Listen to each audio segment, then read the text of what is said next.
Gift from the Sea by Anne Morrow Lindbergh. Prepared by Bookshare Audio. Introduction to the 50th Anniversary Edition. My mother published this book over 50 years ago, and I feel as if I have read it 50 times since then. I may not be exaggerating. Gift from the Sea first came out when I was 10 years old, and this edition is appearing in my 60th year. I blush to confess that I'd never read the book at all until I was in my 20s, though this is not uncommon for the children of writers, whoever they may be. Now I read it at least once a year, sometimes twice or more. I read Gift from the Sea at all seasons of the year and of my life. I have never once had the sense that my mother's 1955 book has lost its freshness, or that the wisdom contained within its pages has ceased to apply, whether to my own life or to what I have learned over time of hers. When my mother was writing the book, she stayed in a little cottage near the beach on Captiva Island, on Florida's Gulf Coast. Many people have claimed to know which cottage it was and where it stands today, but the Florida friends who originally found the place for her told me years ago that the cottage had been gone, even then, for a long time. Knowing this to be true, I went to spend a week on Captiva recently, bringing with me the copy of Gift from the Sea that my mother had inscribed in 1955, quite simply, for Reeve. It was not the writer's cottage that I was looking for on the shores of the Gulf of Mexico, but the writer. Following her death and the subsequent estate processes, following several celebrations and events related to our public family history, and following a number of revelations and discussions about our personal family history, I was looking to her, again, for help. I felt that I needed her wisdom and her encouragement, one more time, to carry me forward. Just as I had hoped and expected, she did not fail me. At whatever point one opens Gift from the Sea, to any chapter or page, the author's words offer a chance to breathe and to live more slowly. The book makes it possible to quiet down and rest in the present, no matter what the circumstances may be. Just to read it, a little of it or in its entirety, is to exist for a while in a different and more peaceful tempo. Even the sway and flow of language and cadence seemed to me to make reference to the easy, inevitable movements of the sea. I don't know whether my mother wrote this way consciously, or whether it came as a natural result of living on the beach, day after day, while writing the book. Whatever the reason, after just a few pages, I always begin to relax into that movement, and to feel like something that belongs to the tide. Just another piece of flotsam floating in the great oceanic rhythms of the universe. This, in itself, is deeply reassuring. But there is more than peace offered in this book, and more than the comforting tidal rhythms of quiet living and quiet words. Underlying all of it is an enormous, sustaining strength. It surprises me every time I meet this strength again in full force in Gift from the Sea.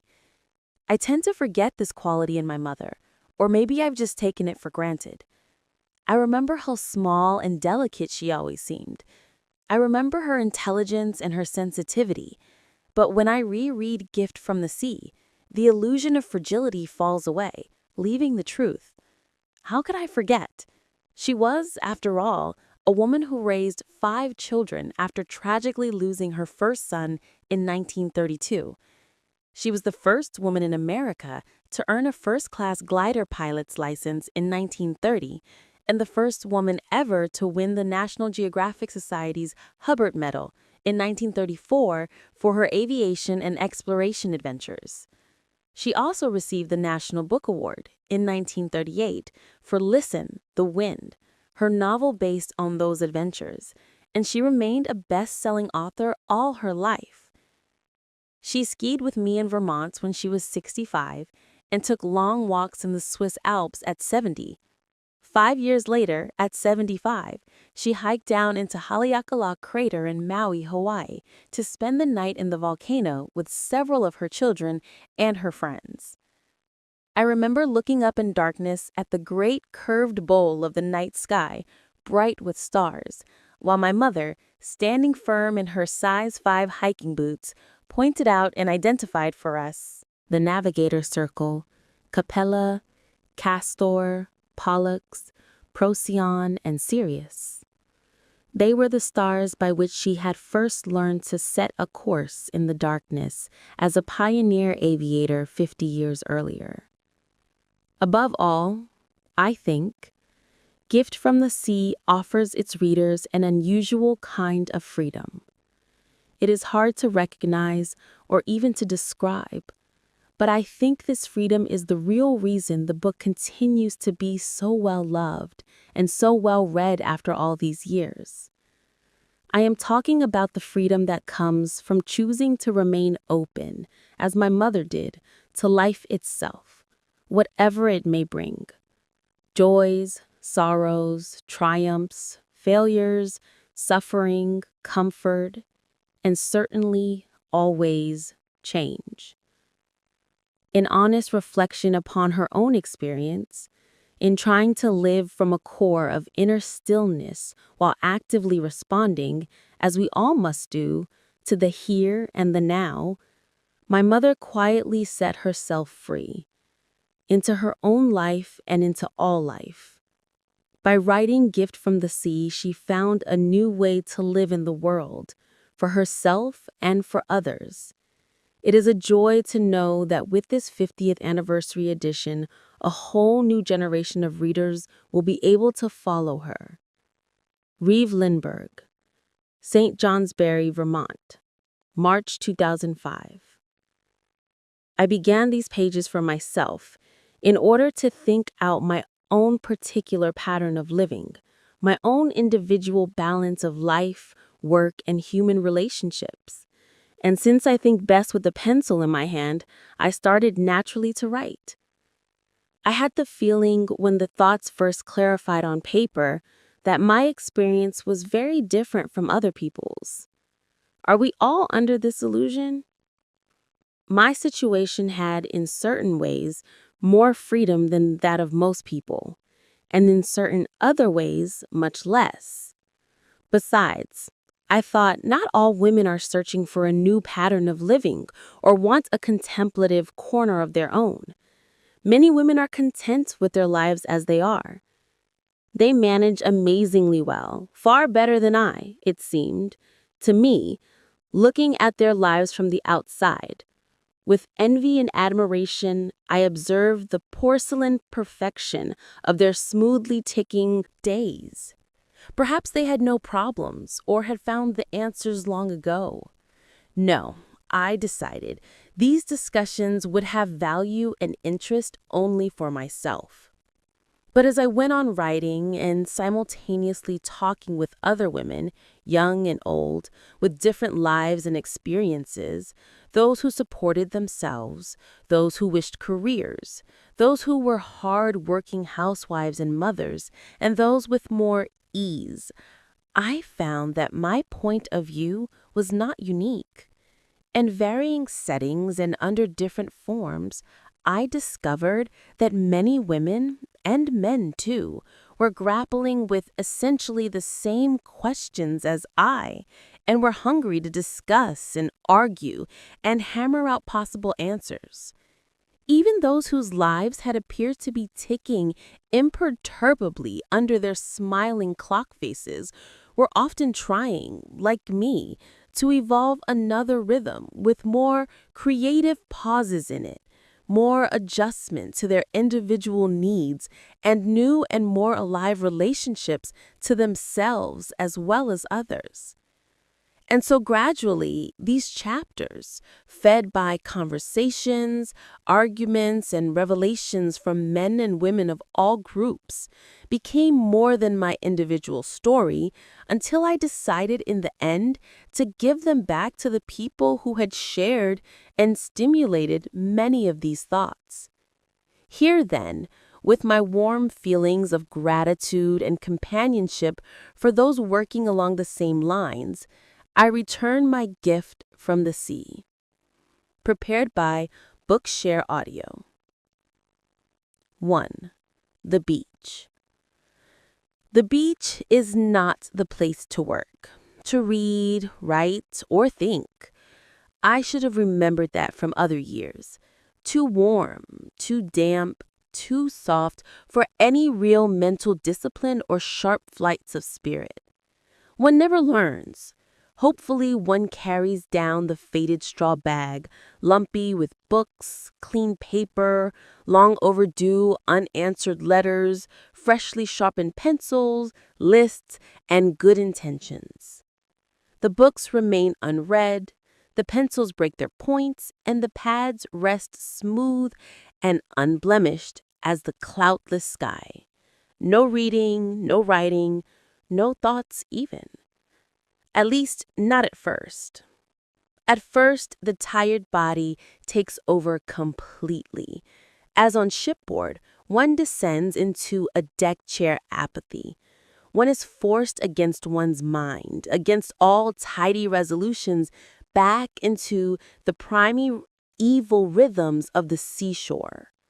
Rollers on the beach, wind in the pines, the slow flapping of herons across sand dunes drowned out the hectic rhythms of city and suburb, timetables and schedules. One falls under their spell, relaxes, stretches out prone. One becomes, in fact, like the elements on which one lies, flattened by the sea, bare, open, empty as the beach, erased by today's tides of all yesterday's scribblings.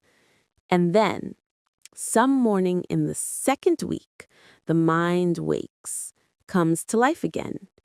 Not in a city sense, no, but beach-wise.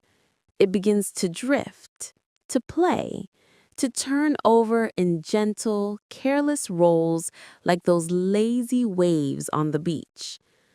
One never knows what chance treasures these easy, unconscious rollers may toss up on the smooth, white sand of the conscious mind. What perfectly rounded stone, what rare shell from the ocean floor. Perhaps a channeled whelk, a moon shell, or even an argonaut. But it must not be sought for, or, heaven forbid, dug for. No, no, dredging of the sea bottom here. That would defeat one's purpose. The sea does not reward those who are too anxious, too greedy, or too impatient. To dig for treasures shows not only impatience and greed, but lack of faith. Patience, patience, patience is what the sea teaches. Patience and faith. One should lie empty, open, choiceless as a beach, waiting for a gift from the sea. Prepared by Bookshare Audio. 2. Channeled whelk. The shell in my hand is deserted. It once housed a whelk, a snail-like creature, and then, temporarily, after the death of the first occupant, a little hermit crab who has run away, leaving his tracks behind him like a delicate vine on the sand. He ran away and left me his shell. It was once a protection to him. I turned the shell in my hand, gazing into the wide open door from which he made his exit. Had it become an encumbrance? Why did he run away? Did he hope to find a better home, a better mode of living? I too have run away, I realize. I have shed the shell of my life for these few weeks of vacation. But his shell, it is simple. It is bare. It is beautiful. Small, only the size of my thumb, its architecture is perfect, down to the finest detail. Its shape, swelling like a pear in the center, winds in a gentle spiral to the pointed apex. Its color, dull gold, is whitened by a wash of salt from the sea. Each whirl, each faint knob, each crisscross vein in its eggshell texture is as clearly defined as on the day of creation. My eye follows with delight the outer circumference of that diminutive winding staircase, up which this tenant used to travel. My shell is not like this, I think. How untidy it has become. Blurred with moss, knobby with barnacles, its shape is hardly recognizable anymore. Surely it had a shape once. It has a shape still in my mind. What is the shape of my life? The shape of my life today starts with the family. I have a husband, 5 children, and a home just beyond the suburbs of New York. I also have a craft, writing, and therefore work I want to pursue. The shape of my life is, of course, determined by many other things. My background in childhood, my mind and its education, my conscience and its pressures, my heart and its desires. I want to give and take from my children and husband, to share with friends and community, to carry out my obligations to man and to the world, as a woman, as an artist, as a citizen. But I want, first of all, in fact, as an end to these other desires, to be at peace with myself.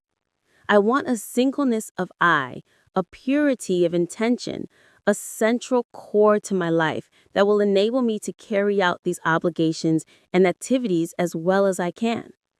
I want, in fact, to borrow from the language of the saints, to live in grace as much of the time as possible. I am not using this term in a strictly theological sense. By grace, I mean an inner harmony, essentially spiritual, which can be translated into outward harmony. I am seeking, perhaps, what Socrates asked for in the prayer from the Phaedrus when he said, "May the outward and inward man be at one." I would like to achieve a state of inner spiritual grace from which I could function and give as I was meant to in the eye of God. Vague as this definition may be, I believe most people are aware of periods in their lives when they seem to be in grace and other periods when they feel out of grace, even though they may use different words to describe these states. In the first happy condition, one seems to carry all one's tasks before one lightly, as if borne along on a great tide, and in the opposite state, one can hardly tie a shoestring. It is true that a large part of life consists in learning a technique of tying the shoestring, whether one is in grace or not. But there are techniques of living, too. There are even techniques in the search for grace, and techniques can be cultivated. I have learned by some experience, by many examples, and by the writings of countless others before me, also occupied in the search, that certain environments, certain modes of life, certain rules of conduct are more conducive to inner and outer harmony than others.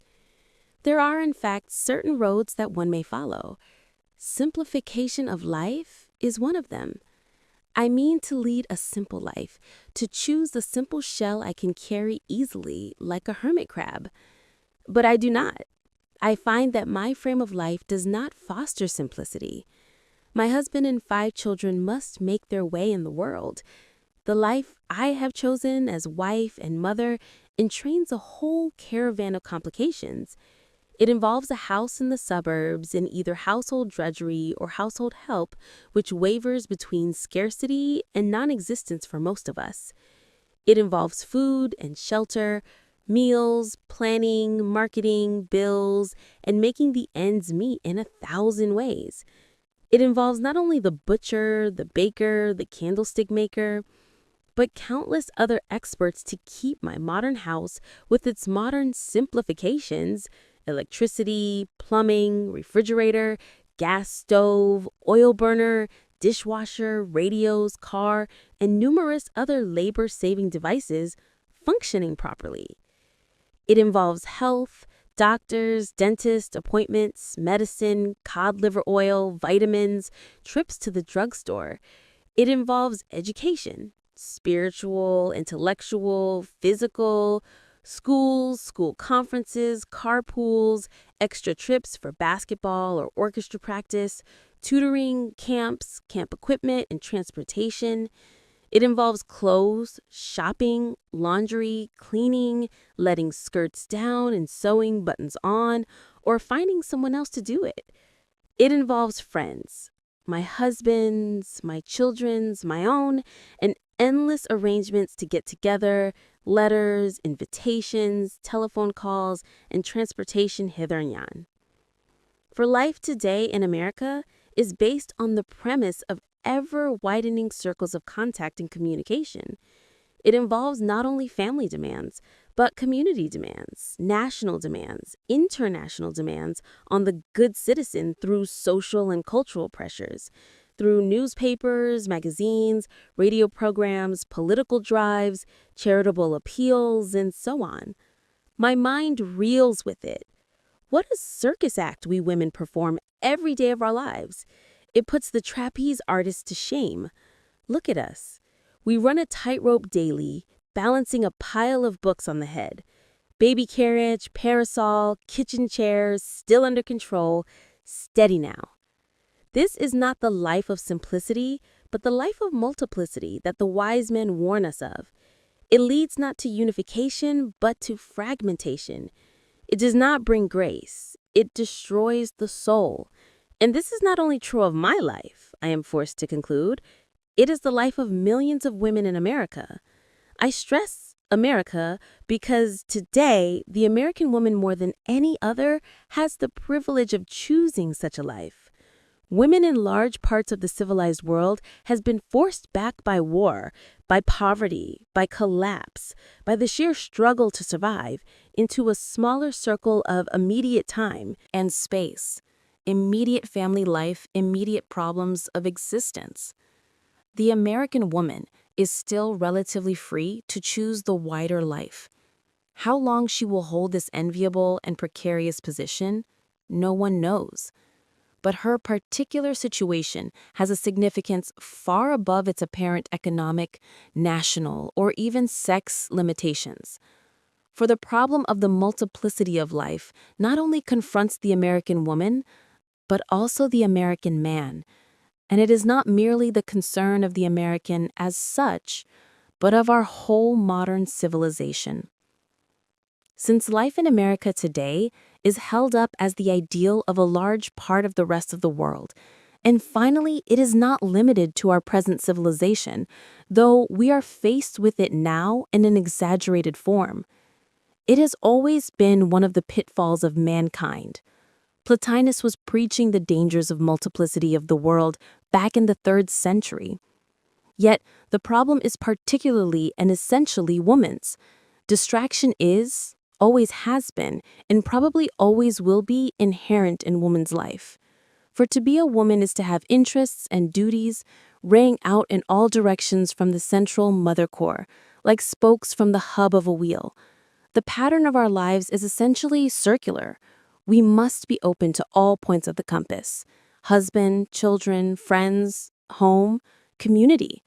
Stretched out, exposed, sensitive like a spider's web to each breeze that blows, to each call that comes. How difficult for us, then, to achieve a balance in the midst of these contradictory tensions, and yet how necessary for the proper functioning of our lives. How much we need and how arduous of attainment is that steadiness preached in all rules for holy living. How desirable and how distant is the ideal of the contemplative, artist or saint, the inner inviolable core, the single eye. With a new awareness, both painful and humorous, I begin to understand why the saints were rarely married women. I am convinced it has nothing inherently to do, as I once supposed, with chastity or children. It has to do primarily with distractions. The bearing, rearing, feeding, and educating of children, the running of a house with its 1,000 details, human relationships with their myriad pulls. Woman's normal occupations in general run counter to creative life, or contemplative life, or saintly life. The problem is not merely one of woman and career, woman and the home, woman and independence. It is more basically, how to remain whole in the midst of the distractions of life, how to remain balanced no matter what centrifugal forces tend to pull one off center, how to remain strong no matter what shocks come in at the periphery and tend to crack the hub of the wheel. What is the answer? There is no easy answer, no complete answer. I have only clues, shells from the sea. The bare beauty of the channeled whelk tells me that one answer, and perhaps a first step, is in simplification of life, in cutting out some of the distractions. But how? Total retirement is not possible. I cannot shed my responsibilities. I cannot permanently inhabit a desert island. I cannot be a nun in the midst of family life. I would not want to be. The solution for me, surely, is neither in total renunciation of the world, nor in total acceptance of it. I must find a balance somewhere, or an alternating rhythm between these two extremes. A swinging of the pendulum between solitude and communion, between retreat and return. In my periods of retreat, perhaps I can learn something to carry back into my worldly life. I can at least practice for these 2 weeks the simplification of outward life as a beginning. I can follow this superficial clue and see where it leads. Here in beach living, I can try. One learns first of all in beach living the art of shedding. How little one can get along with, not how much. Physical shedding to begin with, which then mysteriously spreads into other fields. Clothes first. Of course, one needs less in the sun, but one needs less anyway, one finds suddenly. One does not need a closet full, only a small suitcase full. And what a relief it is. Less taking up and down of hems, less mending, and best of all, less worry about what to wear. One finds one is shedding not only clothes, but vanity. Next, shelter. One does not need the airtight shelter one has in winter in the north. Here I live in a bare seashell of a cottage.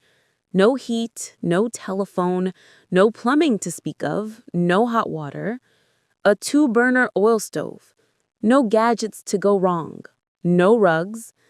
There were some, but I rolled them up the first day. It is easier to sweep the sand off a bare floor. But I find I don't bustle about with unnecessary sweeping and cleaning here. I am no longer aware of the dust. I have shed my Puritan conscience about absolute tidiness and cleanliness.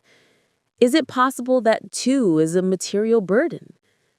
No curtains. I do not need them for privacy. The pines around my house are enough protection. I want the windows open all the time, and I don't want to worry about rain. I begin to shed my Martha-like anxiety about many things.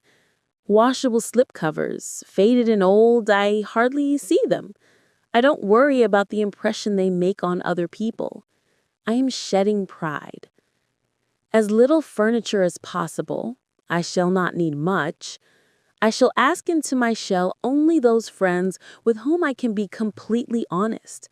I find I am shedding hypocrisy in human relationships. What a rest that will be. The most exhausting thing in life, I have discovered, is being insincere. That is why so much of social life is exhausting. One is wearing a mask. I have shed my mask. I find I live quite happily without those things I think necessary in winter in the north. And as I write these words, I remember, with some shock at the disparity in our lives, a similar statement made by a friend of mine in France who spent 3 years in a German prison camp. Of course, he said, qualifying his remark, they did not get enough to eat. They were sometimes atrociously treated. They had little physical freedom. And yet, prison life taught him how little one can get along with, and what extraordinary spiritual freedom and peace such simplification can bring. I remember again, ironically, that today more of us in America than anywhere else in the world have the luxury of choice between simplicity and complication of life. And for the most part, we who could choose simplicity choose complication. War, prison, survival periods enforce a form of simplicity on man. The monk and the nun choose it of their own free will. But if one accidentally finds it, as I have for a few days, one finds also the serenity it brings. Is it not rather ugly, one may ask? One collects material possessions, not only for security, comfort, or vanity, but for beauty as well. Is your seashell house not ugly and bare? No, it is beautiful, my house. It is bare, of course, but the wind, the sun, the smell of the pines blow through its bareness. The unfinished beams in the roof are veiled by cobwebs. They are lovely, I think, gazing up at them with new eyes. They soften the hard lines of the rafters as gray hairs soften the lines on a middle-aged face. I no longer pull out gray hairs or sweep down cobwebs. As for the walls, it is true they looked forbidding at first. I felt cramped and enclosed by their blank faces. I wanted to knock holes in them to give them another dimension with pictures or windows. So I dragged home from the beach gray arms of driftwood, worn satin smooth by wind and sand. I gathered trailing green vines with floppy red-tipped leaves. I picked up the whitened skeletons of conch shells, their curious, hollowed-out shapes faintly reminiscent of abstract sculpture. With these tacked to walls and propped up in corners, I am satisfied. I have a periscope out to the world. I have a window, a view, a point of flight from my sedentary base. I am content. I sit down at my desk, a bare kitchen table with a blotter, a bottle of ink, a sand dollar to weight down one corner, a clam shell for a pen tray, the broken tip of a conch, pink-tinged, to finger, and a row of shells to set my thoughts spinning. I love my seashell of a house. I wish I could live in it always. I wish I could transport it home, but I cannot. It will not hold a husband, 5 children, and the necessities and trappings of daily life. I can only carry back my little channeled whelk. It will sit on my desk in Connecticut to remind me of the ideal of a simplified life, to encourage me in the game I played on the beach, to ask how little, not how much, can I get along with, to say, is it necessary when I am tempted to add one more accumulation to my life, when I am pulled toward one more centrifugal activity? Simplification of outward life is not enough. It is merely the outside, but I am starting with the outside. I am looking at the outside of a shell, the outside of my life, the shell. The complete answer is not to be found on the outside, in an outward mode of living. This is only a technique, a road to grace. The final answer, I know, is always inside, but the outside can give a clue, can help one to find the inside answer. One is free, like the hermit crab, to change one's shell. Channeled whelk, I put you down again, but you have set my mind on a journey, up an inwardly winding spiral staircase of thought. Prepared by Bookshare Audio. 3. Moonshell. This is a snail shell, round, full, and glossy as a horse chestnut. Comfortable and compact, it sits curled up like a cat in the hollow of my hand. Milky and opaque, it has the pinkish bloom of the sky on a summer evening, ripening to rain. On its smooth, symmetrical face is penciled with precision a perfect spiral, winding inward to the pinpoint center of the shell, the tiny dark core of the apex, the pupil of the eye. It stares at me, this mysterious single eye, and I stare back. Now it is the moon, solitary in the sky, full and round, replete with power. Now it is the eye of a cat that brushes noiselessly through long grass at night. Now it is an island set in ever-widening circles of waves, alone, self-contained, serene. How wonderful are islands! Islands in space, like this one I have come to, ringed about by miles of water, linked by no bridges, no cables, no telephones. An island from the world and the world's life. Islands in time, like this short vacation of mine. The past and the future are cut off. Only the present remains. Existence in the present gives island living an extreme vividness and purity. One lives like a child or a saint in the immediacy of here and now.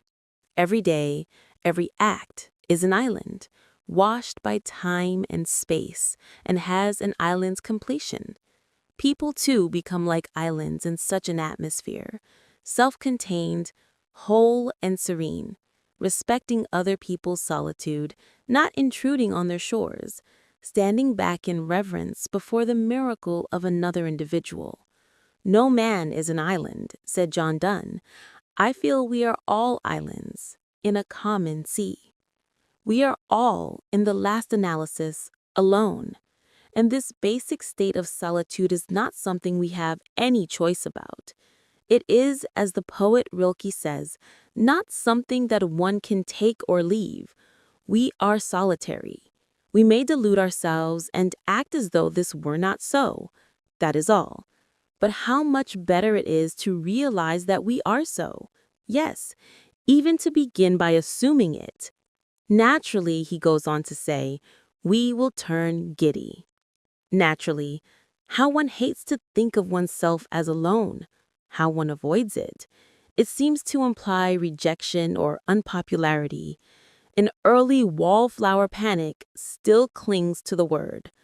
One will be left. One fears sitting in a straight-backed chair alone, while the popular girls are already chosen and spinning around the dance floor with their hot-palmed partners. We seem so frightened today of being alone that we never let it happen. Even if family, friends, and movies should fail, there is still the radio or television to fill up the void. Women who used to complain of loneliness need never be alone anymore. We can do our housework with soap opera heroes at our side. Even daydreaming was more creative than this. It demanded something of oneself, and it fed the inner life. Now, instead of planting our solitude with our own dream blossoms, we choke the space with continuous music, chatter, and companionship to which we do not even listen. It is simply there to fill the vacuum. When the noise stops, there is no inner music to take its place. We must relearn to be alone. It is a difficult lesson to learn today, to leave one's friends and family and deliberately practice the art of solitude for an hour or a day or a week. For me, the break is the most difficult. Parting is inevitably painful, even for a short time. It is like an amputation, I feel. A limb is being torn off, without which I shall be unable to function. And yet, once it is done, I find there is a quality to being alone that is incredibly precious. Life rushes back into the void, richer, more vivid, fuller than before. It is as if, in parting, one did actually lose an arm. And then, like the starfish, one can grow it anew. One is whole again, complete and round. More whole even than before, when the other people had pieces of one.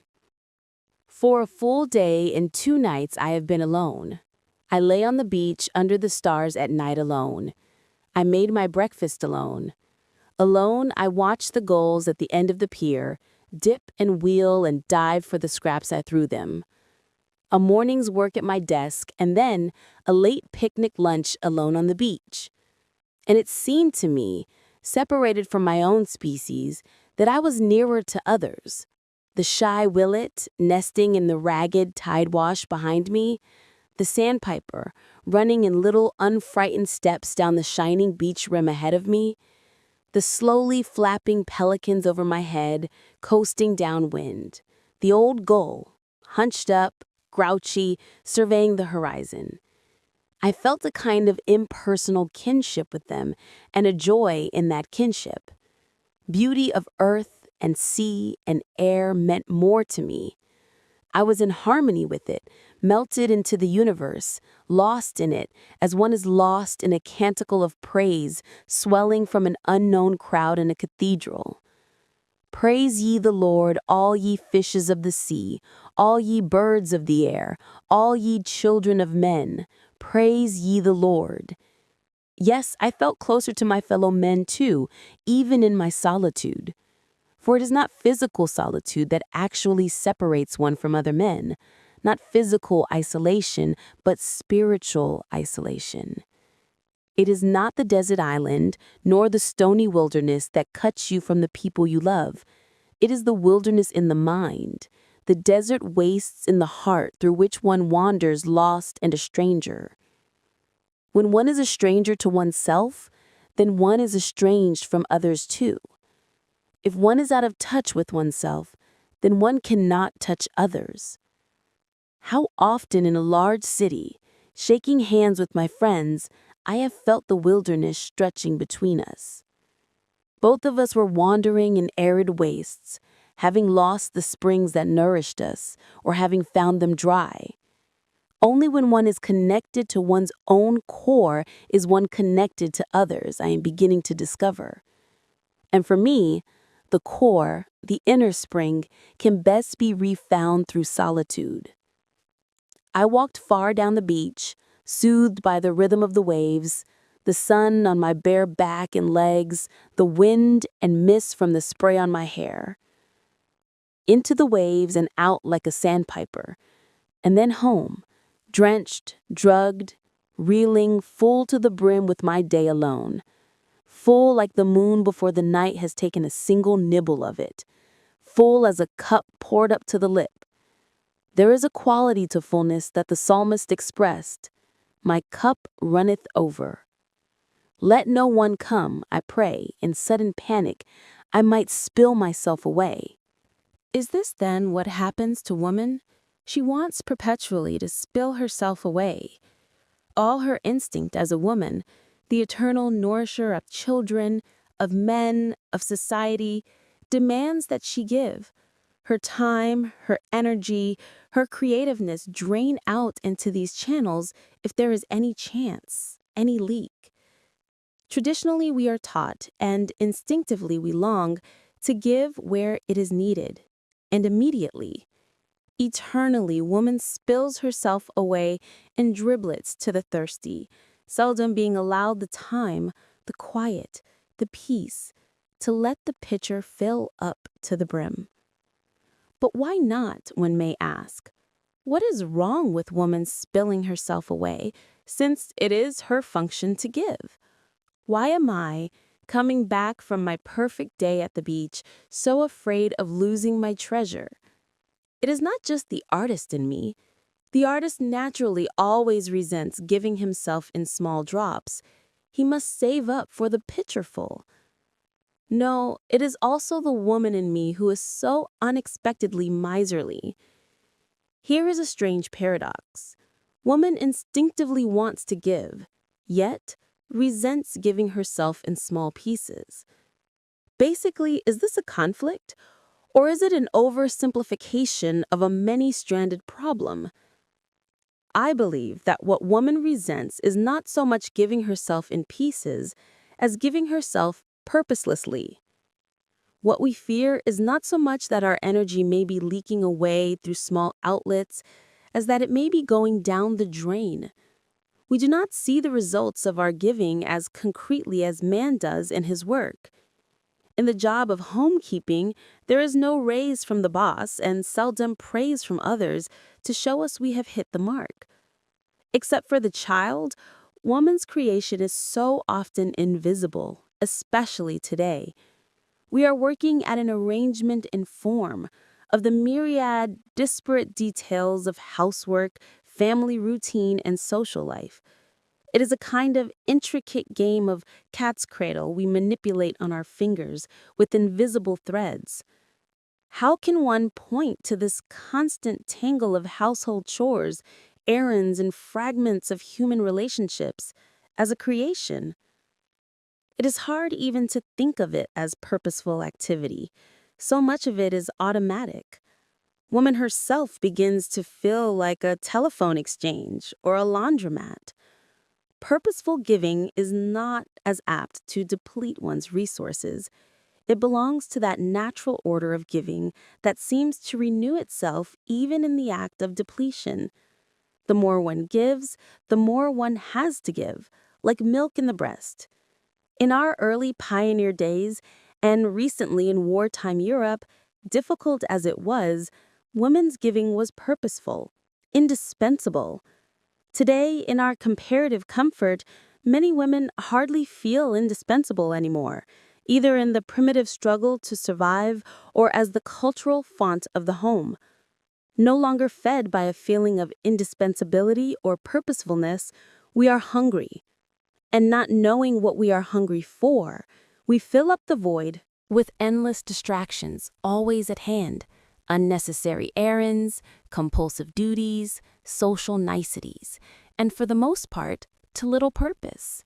Suddenly the spring is dry, the well is empty.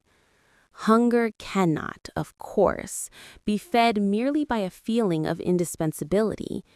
Even purposeful giving must have some source that refills it. The milk in the breast must be replenished by food taken into the body. If it is woman's function to give, she must be replenished too. But how? Solitude, says the moonshell. Every person, especially every woman, should be alone sometime during the year, some part of each week, and each day.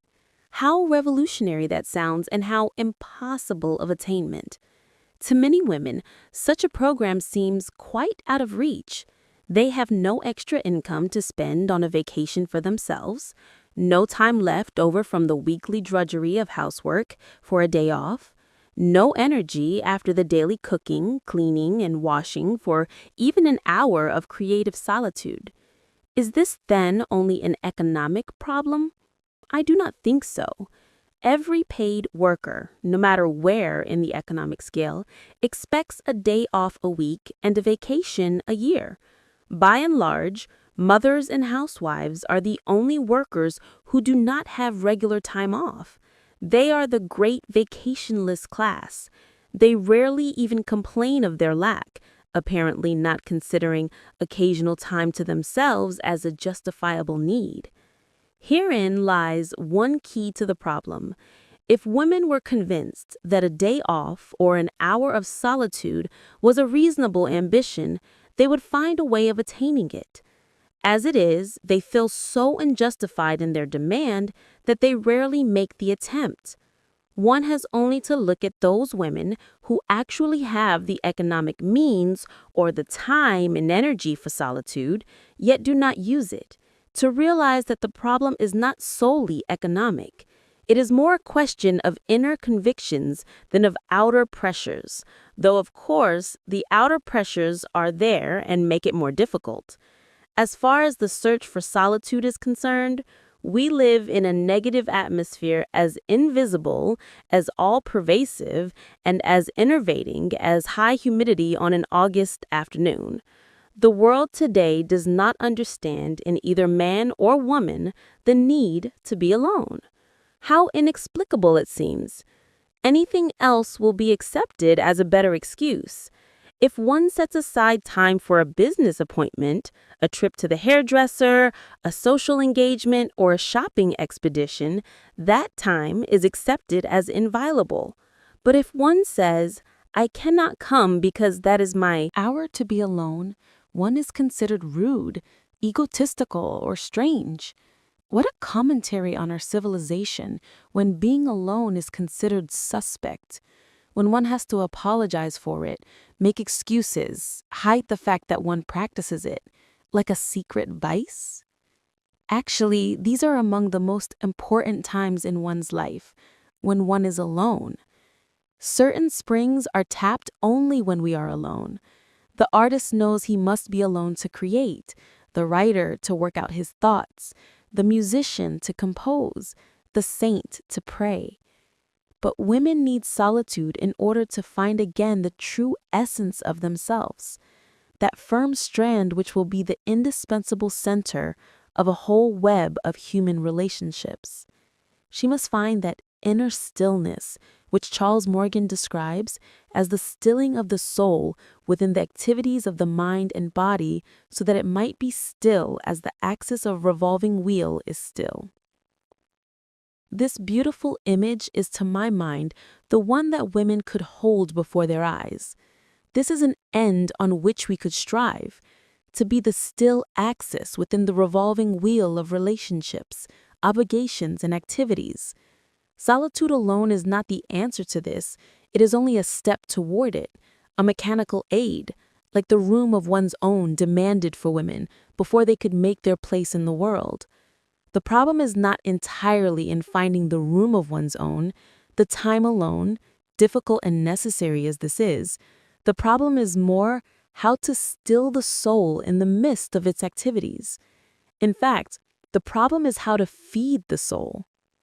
For it is the spirit of woman that is going dry, not the mechanics that are wanting. Mechanically, woman has gained in the past generation. Certainly in America, our lives are easier, freer, more open to opportunities, thanks, among other things, to the feminist battles. The room of one's own, the hour alone, are now more possible in a wider economic class than ever before. But these hard-won prizes are insufficient, because we have not yet learned how to use them. The feminists did not look that far ahead. They laid down no rules of conduct. For them, it was enough to demand the privileges. The exploration of their use, as in all pioneer movements, was left open to the women who would follow.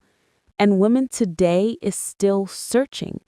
We are aware of our hunger and needs, but still ignorant of what will satisfy them. Without garnered free time, we are more apt to drain our creative springs than to refill them. With our pitchers, we attempt sometimes to water a field, not a garden. We throw ourselves indiscriminately into committees and causes. Not knowing how to feed the spirit, we try to muffle its demands and distractions. Instead of stilling the center, the axis of the wheel, we add more centrifugal activities to our lives, which tend to throw us off balance. Mechanically, we have gained in the last generation, but spiritually, we have, I think, unwittingly lost. In other times, women had in their lives more forces which centered them, whether or not they realized it. Sources which nourished them, whether or not they consciously went to these springs. Their very seclusion in the home gave them time alone. Many of their duties were conducive to a quiet, contemplative drawing together of the self. They had more creative tasks to perform. Nothing feeds the center so much as creative work, even humble kinds like cooking and sewing. Baking bread, weaving cloth, putting up preserves, teaching and singing to children must have been far more nourishing than being the family chauffeur or shopping at supermarkets or doing housework with mechanical aids. The art and craft of housework has diminished. Much of the time-consuming drudgery, despite modern advertising to the contrary, remains. In housework, as in the rest of life, the curtain of mechanization has come down between the mind and the hand. The church, too, has always been a great centering force for women. Through what ages women have had that quiet hour, free of interruption, to draw themselves together. No wonder woman has been the mainstay of the church. Here were the advantages of the room of her own, the time alone, the quiet, the peace, all rolled into one and sanctioned by the approval of both family and community. Here, no one could intrude with the careless call, mother, wife, mistress. Here, finally and more deeply, woman was whole, not split into 1,000 functions. She was able to give herself completely in that hour, in worship, in prayer, in communion, and be completely accepted.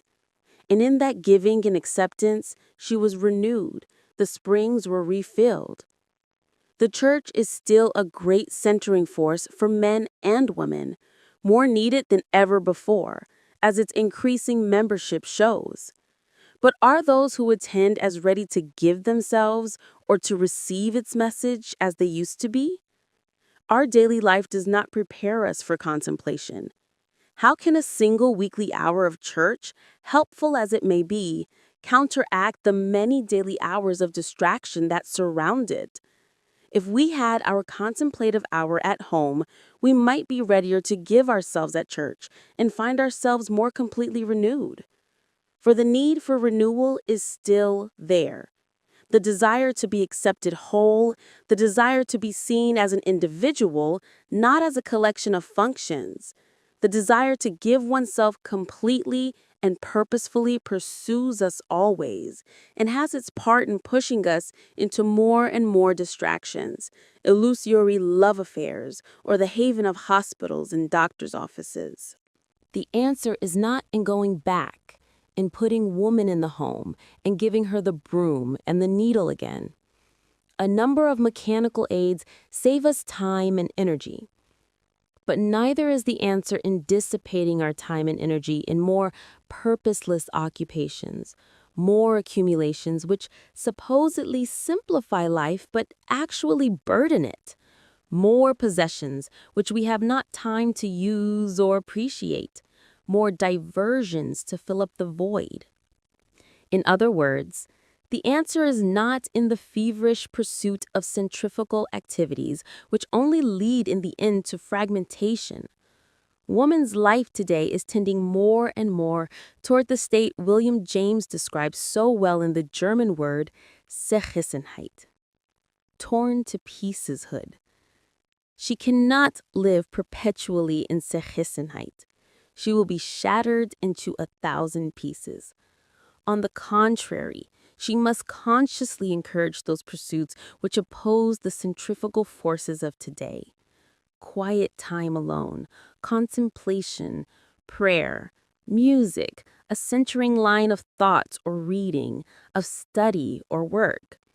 It can be physical or intellectual or artistic, any creative life proceeding from oneself.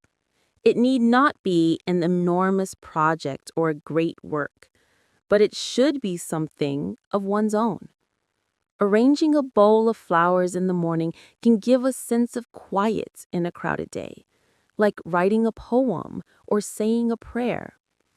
What matters is that one be for a time inwardly attentive. Solitude, says the moonshell. Center down, say the Quaker saints. To the possession of the self, the way is inward, says Plotinus. The cell of self-knowledge is the stall in which the pilgrim must be reborn, says St. Catherine of Siena. Voices from the past. In fact, these are pursuits and virtues of the past, but done in another way today because done consciously, aware, with eyes open. Not done as before, as part of the pattern of the time. Not done because everyone else is doing them, almost no one is doing them. Revolutionary, in fact, because almost every trend and pressure, every voice from the outside is against this new way of inward living. Woman must be the pioneer in this turning inward for strength.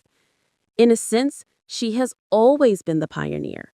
Less able until the last generation to escape into outward activities, the very limitations of her life forced her to look inward. And from looking inward, she gained an inner strength which man, in his outward active life, did not as often find. But in our recent efforts to emancipate ourselves, to prove ourselves the equal of man, we have, naturally enough perhaps, been drawn into competing with him in his outward activities, to the neglect of our own inner springs. Why have we been seduced into abandoning this timeless inner strength of woman for the temporal outer strength of man? This outer strength of man is essential to the pattern, but even here, the reign of purely outer strength and purely outward solutions seems to be waning. Today, men too are being forced to look inward, to find inner solutions as well as outer ones.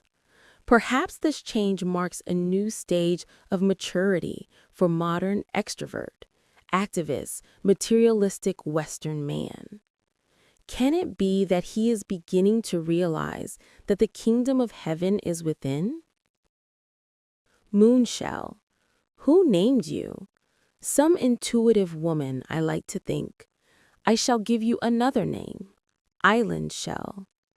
I cannot live forever on my island, but I can take you back to my desk in Connecticut. You will sit there and fasten your single eye upon me. You will make me think with your smooth circles winding inward to the tiny core of the island I lived on for a few weeks. You will say to me, solitude. You will remind me that I must try to be alone for part of each year, even a week or a few days, and for part of each day, even for an hour or a few minutes, in order to keep my core, my center, my island quality. You will remind me that unless I keep the island quality intact somewhere within me, I will have little to give my husband, my children, my friends, or the world at large. You will remind me that woman must be still as the axis of a wheel in the midst of her activities, that she must be the pioneer in achieving this stillness, not only for her own salvation, but for the salvation of family life, of society, perhaps even of our civilization. Prepared by Bookshare Audio. Moonshell. Who named you? Some intuitive woman, I like to think. I shall give you another name. Island shell. I cannot live forever on my island, but I can take you back to my desk in Connecticut. You will sit there and fasten your single eye upon me. You will make me think with your smooth circles winding inward to the tiny core of the island I lived on for a few weeks. You will say to me, solitude.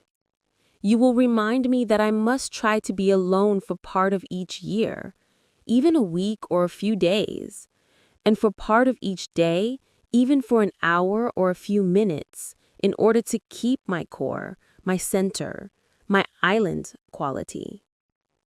You will remind me that unless I keep the island quality intact somewhere within me, I will have little to give my husband, my children, my friends, or the world at large. You will remind me that woman must be still as the axis of a wheel in the midst of her activities, that she must be the pioneer in achieving this stillness, not only for her own salvation, but for the salvation of family life, of society, perhaps even of our civilization. Prepared by Bookshare Audio.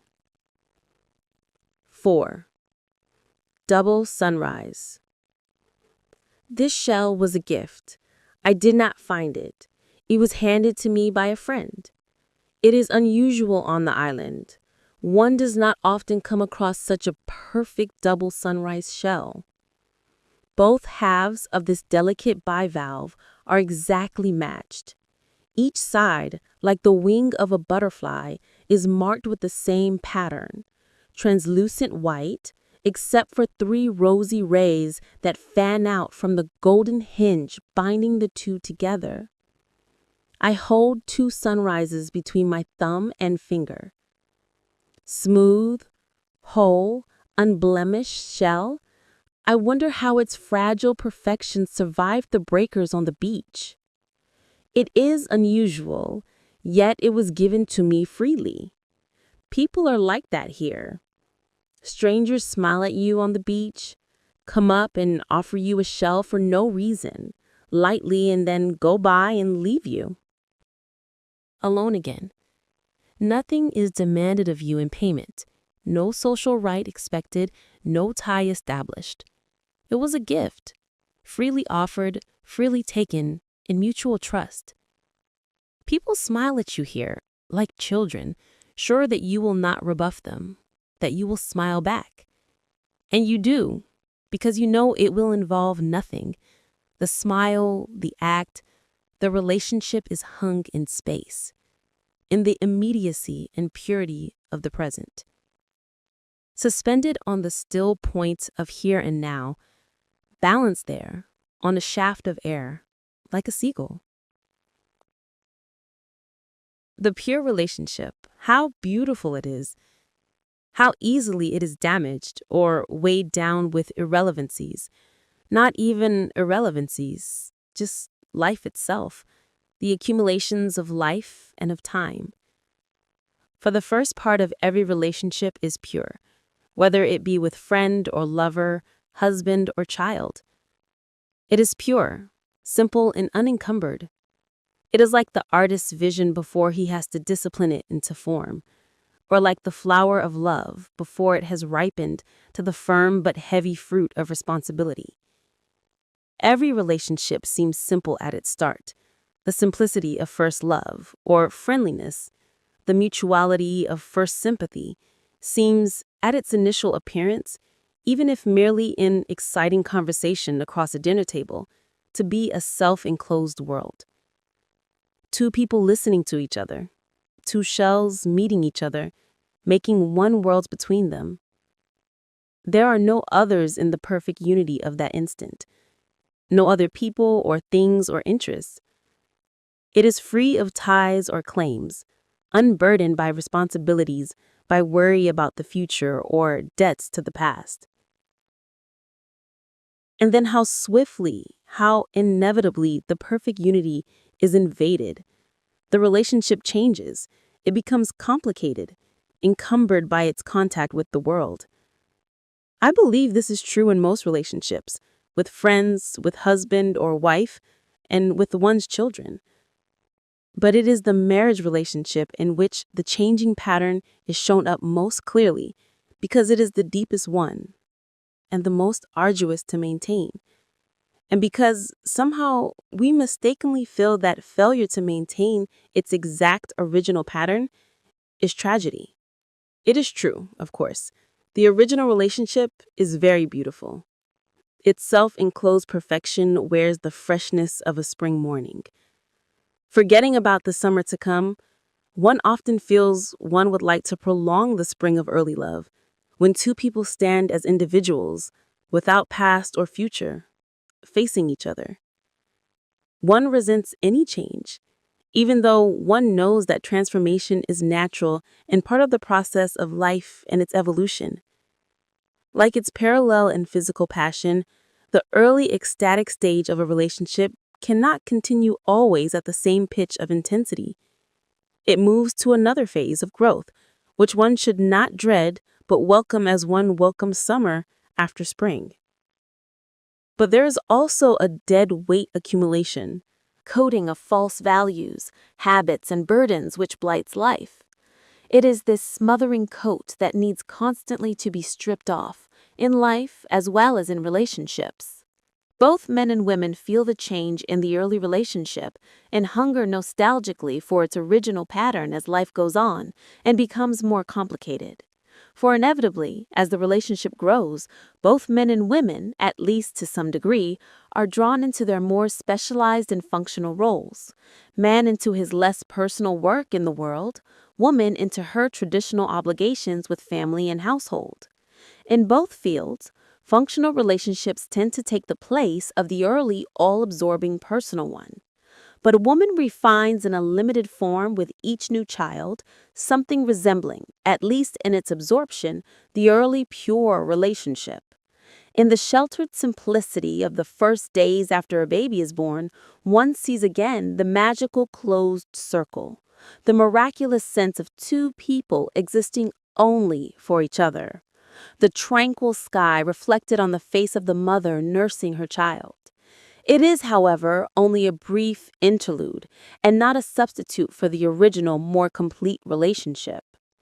But both men and women are absorbed in their specialized roles, and each misses something of the early relationship. There are great differences in their needs. While man in his realm has less chance for personal relations than woman, he may have more opportunity for giving himself creatively and work. Woman, on the other hand, has more chance for personal relations, but these do not give her a sense of her creative identity, the individual who has something of her own to say or to give. With each partner hungry for different reasons and each misunderstanding the other's needs, it is easy to fall apart or into late love affairs.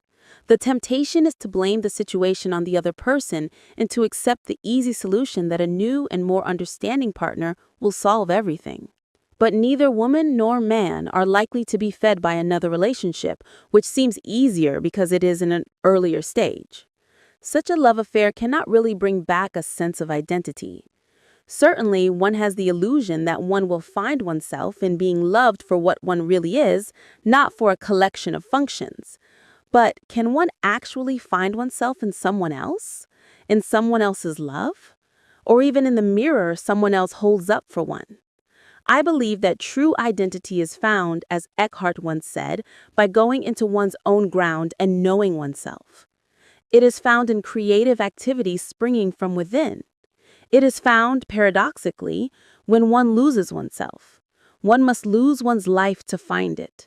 Woman can best refine herself by losing herself in some kind of creative activity of her own.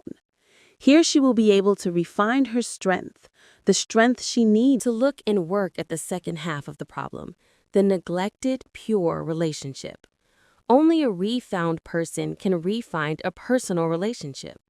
But can the pure relationship of the sunrise shell be refound once it has become obscured? Obviously, some relationships can never be recovered.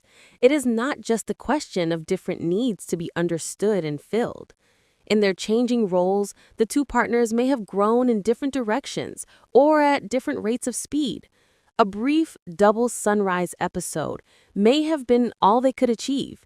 It was an end in itself and not a foundation for a deeper relation. In a growing relationship, however, the original essence is not lost, but merely buried under the impedimenta of life. The core of reality is still there and needs only to be uncovered and reaffirmed. One way of rediscovering the double sunrise is to duplicate some of its circumstances. Husband and wife can and should go off on vacations alone and also on vacations alone together. For if it is possible that woman can find herself by having a vacation alone, it is equally possible that the original relationship can sometimes be refound by having a vacation alone together. Most married couples have felt the unexpected joy of one of these vacations. How wonderful it was to leave the children, the house, the job, and all the obligations of daily life, to go out together, whether for a month or a weekend or even just a night in an inn by themselves. How surprising it was to find the miracle of the sunrise repeated. There was the sudden pleasure of having breakfast alone with the man one fell in love with. Here at the small table are only two people facing each other. How the table at home has grown, and how distracting it is with 4 or 5 children, a telephone ringing in the hall, 2 or 3 school buses to catch, not to speak of the commuter's train. How all this separates one from one's husband and clogs up the pure relationship. But sitting at a table alone opposite each other, what is there to separate one? Nothing but a coffee pot, corn muffins, and marmalade? A simple enough pleasure, surely, to have breakfast alone with one's husband. But how seldom married people in the midst of life achieve it. Actually, I believe this temporary return to the pure relationship holds good for one's children too. If only, I think, playing with my sunrise shell, if only we could have each of our children alone, not just for part of each day, but for part of each month, each year. Would they not be happier, stronger, and in the end, more independent because more secure?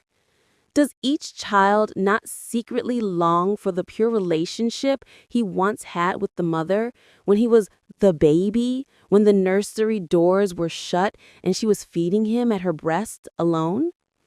And if we were able to put into practice this belief and spend more time with each child alone, would he not only gain in security and strength, but also learn an important first lesson in his adult relationship? We all wish to be loved alone. "Don't sit under the apple tree with anyone else with me," runs the old popular song. Perhaps, as Auden says in his poem, this is a fundamental error in mankind. For the error bred in the bone of each woman and each man craves what it cannot have, not universal love, but to be loved alone. Is it such a sin? In discussing this verse with an Indian philosopher, I had an illuminating answer. "It is all right to wish to be loved alone," he said. "Mutuality is the essence of love. There cannot be others in mutuality. It is only in the time sense that it is wrong.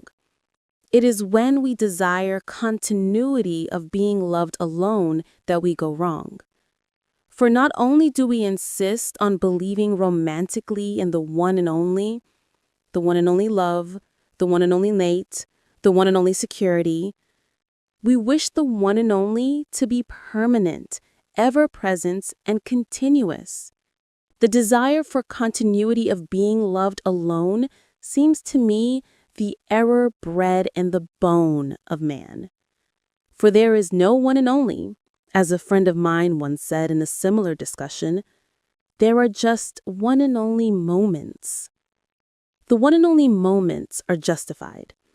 The return to them, even if temporarily, is valid. The moment over the marmalade and muffins is valid. The moment feeding the child at the breast is valid. The moment racing with him later on the beach is valid. Shells together, polishing chestnuts, sharing one's treasures. All these moments of together aloneness are valid, but not permanent. One comes in the end to realize that there is no permanent pure relationship, and there should not be. It is not even something to be desired. The pure relationship is limited in space and in time. In its essence, it implies exclusion. It excludes the rest of life, other relationships, other sides of personality, other responsibilities, other possibilities in the future. It excludes growth. The other children are there clamoring outside the closed nursery door. One loves them too. The telephone rings in the next room. One also wants to talk to friends. When the muffins are cleared away, one must think of the next meal or the next day. These are realities too, not to be excluded. Life must go on. That does not mean it is a waste of time to recreate for brief holiday periods together alone experiences. On the contrary, these one and only moments are both refreshing and rewarding. The light shed over the small breakfast table illumines the day, many days. The race on the beach together renews one's youth like a dip in the sea. But we are no longer children. Life is not a beach. There is no pattern here for permanent return, only for refreshment. One learns to accept the fact that no permanent return is possible to an old form of relationship, and, more deeply still, that there is no holding of a relationship to a single form. This is not tragedy, but part of the ever-recurrent miracle of life and growth. All living relationships are in process of change, of expansion, and must perpetually be building themselves new forms. But there is no single fixed form to express such a changing relationship.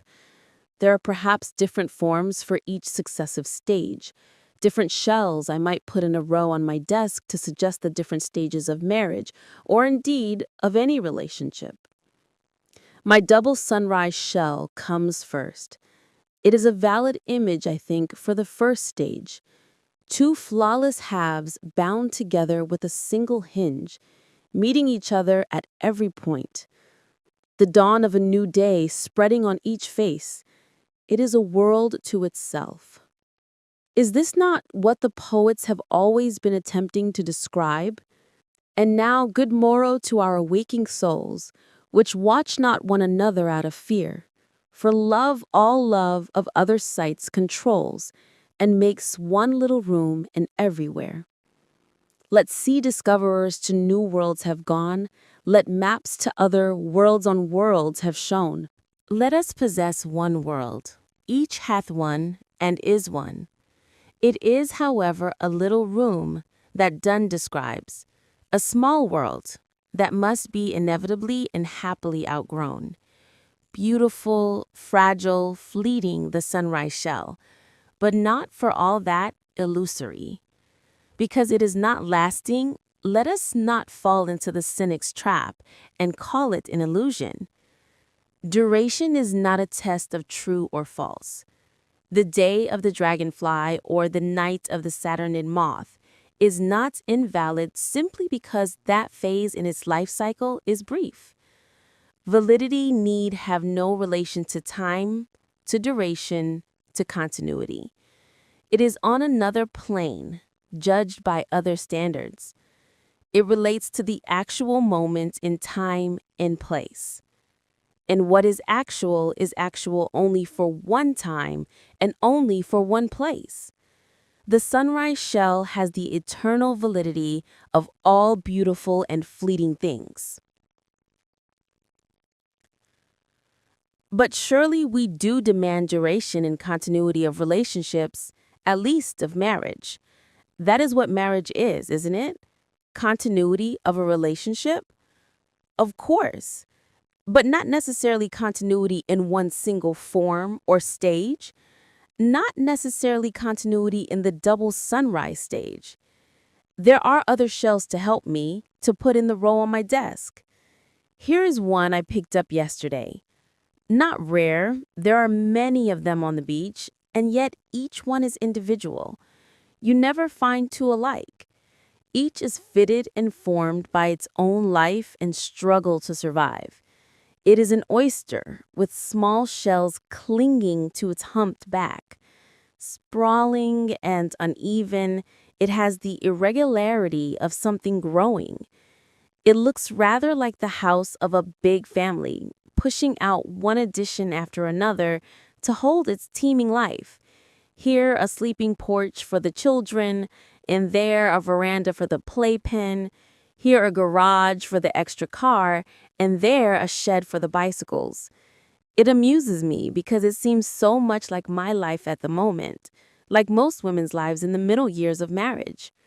It is untidy, spread out in all directions, heavily encrusted with accumulations, and in its living state, this one is empty and cast up by the sea, firmly embedded on its rock. Yes, I believe the oyster shell is a good one to express the middle years of marriage. It suggests the struggle of life itself. The oyster has fought to have that place on the rock to which it has fitted itself perfectly and to which it clings tenaciously. So most couples in the growing years of marriage struggles to achieve a place in the world. It is a physical and material battle, first of all, for a home, for children, for a place in their particular society. In the midst of such a life, there is not much time to sit facing one another over a breakfast table. In these years, one recognizes the truth of Saint Exupéry's line. Love does not consist in gazing at each other, one perfect sunrise gazing at another, but in looking outward together in the same direction. For in fact, man and woman are not only looking outward in the same direction, they are working outward. Observe the steady encroachment of the oyster bed over the rock. Here one forms ties, roots, a firm base. Try and pry an oyster from its ledge. Here one makes oneself part of the community of men, of human society. Here the bonds of marriage are formed. For marriage, which is always spoken of as a bond, becomes actually in this stage many bonds, many strands of different texture and strength, making up a web that is taut and firm. The web is fashioned of love. Yes, but many kinds of love. romantic love first, then a slow-growing devotion, and playing through these, a constantly rippling companionship. It is made of loyalties and interdependencies and shared experiences. It is woven of memories of meetings and conflicts, of triumphs and disappointments. It is a web of communication, a common language, and the acceptance of lack of language, too. A knowledge of likes and dislikes, of habits and reactions, both physical and mental. It is a web of instincts and intuitions, and known and unknown exchanges. The web of marriage is made by propinquity, in the day-to-day living side by side, looking outward and working outward in the same direction. It is woven in space and in time of the substance of life itself. But the bond of romantic love, is something else. It has so little to do with propinquity or habit or space or time or life itself. It leaps across all of them, like a rainbow or glance.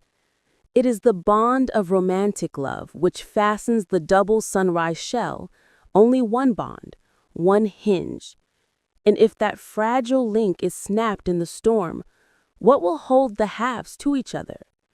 In the oyster stage of marriage, romantic love is only one of the many bonds that make up the intricate and enduring web that two people have built together. I am very fond of the oyster shell. It is humble and awkward and ugly. It is slate-colored and unsymmetrical. Its form is not primarily beautiful, but functional. I make fun of its knobbiness. Sometimes I resent its burdens and excrescences. But its tireless adaptability and tenacity draw my astonished admiration and sometimes even my tears.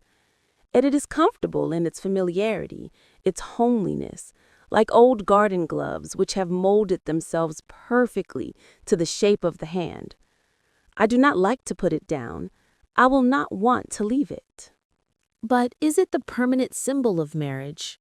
Should it, any more than the double sunrise shell, last forever? The tide of life recedes. The house, with its bulging sleeping porches and sheds, begins little by little to empty. The children go away to school and then to marriage and lives of their own. Most people by middle age have attained, or ceased to struggle to attain, their place in the world. That terrific tenacity to life, to place, to people, to material surroundings and accumulations, is it as necessary as it was when one was struggling for one's security or the security of one's children? Many of the physical struggles have ceased, due either to success or to failure. Does the shell need to be so welded to its rock? Married couples are apt to find themselves in middle age, high and dry in an outmoded shell, in a fortress which has outlived its function. What is one to do? Die of atrophy in an outstripped form? Or move on to another form, other experiences? Perhaps someone will suggest this is the moment to go back to the simple, self-enclosed world of the sunrise shell, alone at last again over the muffins and the marmalade. No, one cannot go back to that tightly closed world. One has grown too big, too many-sided for that rigidly symmetrical shell. I am not sure that one has not grown too big for any shell at all. Perhaps middle age is, or should be, a period of shedding shells. The shell of ambition, the shell of material accumulations and possessions, the shell of the ego. Perhaps one can shed at this stage in life as one sheds in beach living, one's pride, one's false ambitions, one's mask, one's armor. Was that armor not put on to protect one from the competitive world? If one ceases to compete, does one need it? Perhaps one can at last in middle age, if not earlier, be completely oneself. And what a liberation that would be. It is true that the adventures of youth are less open to us, Most of us cannot, at this point, start a new career or raise a new family. Many of the physical, material, and worldly ambitions are less attainable than they were 20 years ago. But is this not often a relief? I no longer worry about being the belle of Newport. A beautiful woman who had become a talented artist once said to me, and I always liked that Virginia Woolf hero who meets middle age admitting, things have dropped for me. I have outlived certain desires. I am not so gifted as at one time seemed likely. Certain things lie beyond my scope. I shall never understand the harder problems of philosophy. Rome is the limit to my traveling. I shall never see savages in Tahiti spearing fish by the light of a blazing cresset, or a naked man eating raw flesh. Thank God, you can hear him adding under his breath. The primitive, physical, functional pattern of the morning of life, the active years before 40 or 50, is outlived, but there is still the afternoon opening up, which one can spend not in the feverish pace of the morning, but in having time at last for those intellectual, cultural, and spiritual activities that were pushed aside in the heat of the race. We Americans, with our terrific emphasis on youth, action, and material success, certainly tend to belittle the afternoon of life and even to pretend it never comes. We push the clock back and try to prolong the morning, overreaching and overstraining ourselves in the unnatural effort. We do not succeed, of course. We cannot compete with our sons and daughters. And what a struggle it is to race with these overactive and underwise adults. In our breathless attempts, we often miss the flowering that waits for afternoon. For is it not possible that middle age can be looked upon as a period of second flowering, second growth, even a kind of second adolescence? It is true that society in general does not help one accept this interpretation of the second half of life, and therefore this period of expanding is often tragically misunderstood. Many people never climb above the plateau of 40 to 50. The signs that presage growth so similar, it seems to me, to those in early adolescence: discontent, restlessness, doubt, despair, longing, are interpreted falsely as signs of decay. In youth, one does not as often misinterpret the signs. One accepts them, quite rightly, as growing pains. One takes them seriously, listens to them, follows where they lead. One is afraid, naturally. Who is not afraid of pure space, that breathtaking empty space of an open door? But despite fear, one goes through to the room beyond. But in middle age, because of the false assumption that it is a period of decline, one interprets these life signs, paradoxically, as signs of approaching death. Instead of facing them, one runs away. One escapes into depressions, nervous breakdowns, drink, love affairs, or frantic, thoughtless, fruitless overwork. Anything rather than face them. Anything rather than stand still and learn from them. One tries to cure the signs of growth, to exorcise them as if they were devils, when really they might be angels of annunciation.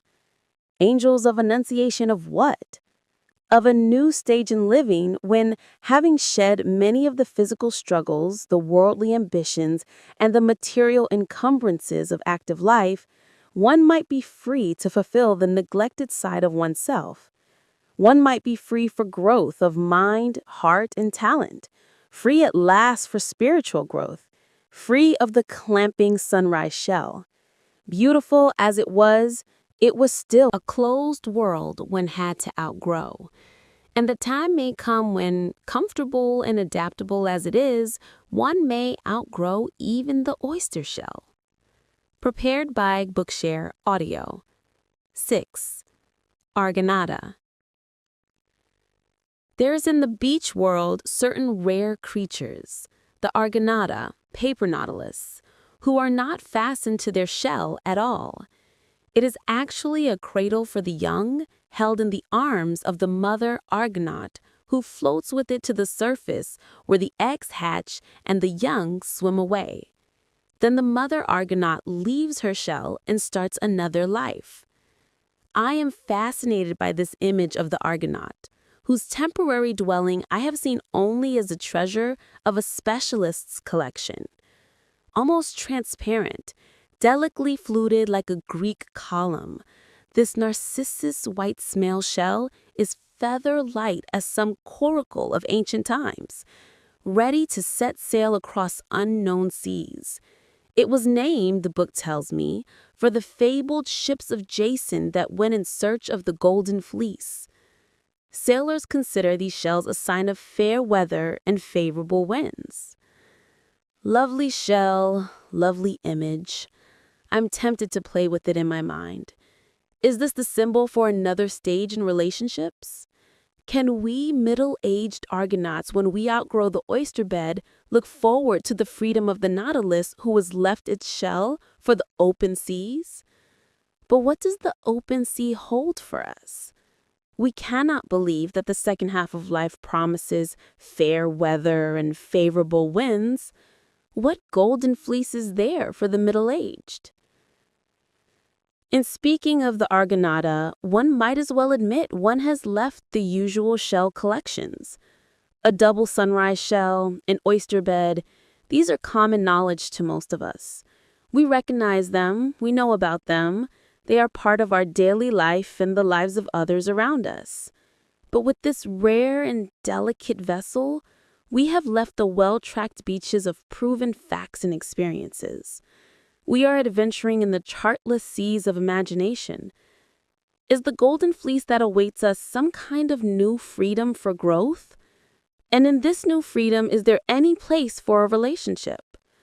I believe there is. After the oyster bed, an opportunity for the best relationship of all. Not a limited, mutually exclusive one, like the sunrise shell, and not a functional, dependent one, as in the oyster bed, but the meeting of two whole, fully developed people as persons. It would be, to borrow a definition of the Scottish philosopher MacMurray, a fully personal relationship. That is, a type of relationship into which people enter as persons with the whole of themselves. Personal relationships, he goes on to explain, have no ulterior motive. They are not based on particular interests. They do not serve partial and limited ends. Their value lies entirely in themselves, and for the same reason transcends all other values. And that is because they are relations of persons as persons. This relationship of persons as persons was prophetically hinted at by the German poet Rilke almost 50 years ago. He foresaw a great change in the relationships between men and women, which he hoped in the future would no longer follow the traditional patterns of submission and domination or of possession and competition. He described a state in which there would be space and freedom for growth, and in which each partner would be the means of releasing the other. A relation, he concludes, that is meant to be of one human being to another. And this more human love that will fulfill itself, infinitely considerate and gentle, and good and clear and binding and releasing, will resemble that which we are with struggle and endeavor preparing. The love that consists in this, that two solitudes protect and touch and greet each other. But this new relationship of persons as persons, this more human love, this two solitudes conception is not something that comes easily. It must have grown, like all firm-rooted growth, slowly. It perhaps can only follow a long development in the history of human civilization, and individually in each human being's life. Such a stage in life, it would seem to me, must come not as a gift or a lucky accident, but as part of an evolutionary process, an achievement which could only follow certain important developments in each partner. It cannot be reached until woman, individually and as a sex, has herself come of age, a maturing process we are witnessing today. In this undertaking, she must work alone and cannot count on much help from the outsider, eager as he may be in pointing out the way. There are many signs of interest in the new woman today, chiefly in the form of mechanistic studies of her as a female animal. Of course, it is necessary and helpful for women to understand and accept her sexual needs and habits, but it is only one side of a very complex problem.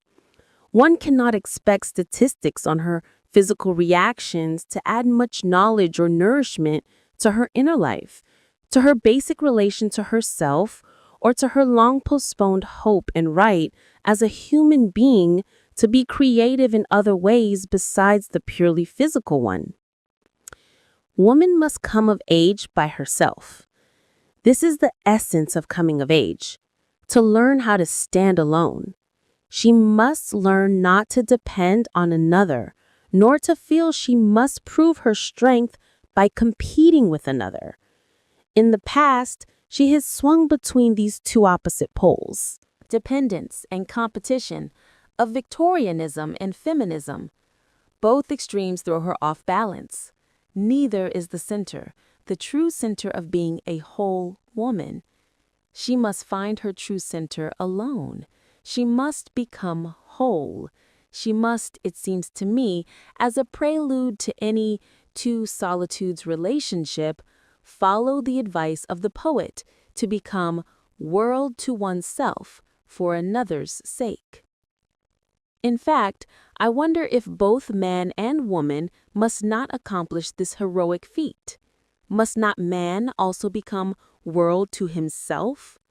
Must he not also expand the neglected sides of his personality, the art of inward looking that he has seldom had time for in his active outward-going life, the personal relationships which he has not had as much chance to enjoy, the so-called feminine qualities, aesthetic, emotional, cultural, and spiritual, which he has been too rushed to fully develop? Perhaps both man and woman in America may hunger in our material, outward, active, masculine culture for the supposedly feminine qualities of heart, mind, and spirit, qualities which are actually neither masculine nor feminine, but simply human qualities that have been neglected.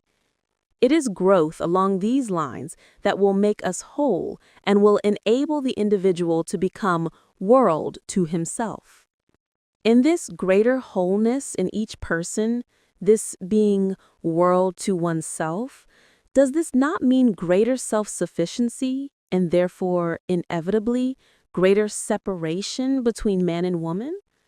With growth, it is true, comes differentiation and separation, in the sense that the unity of the tree trunk differentiates as it grows and spreads into limbs, branches, and leaves.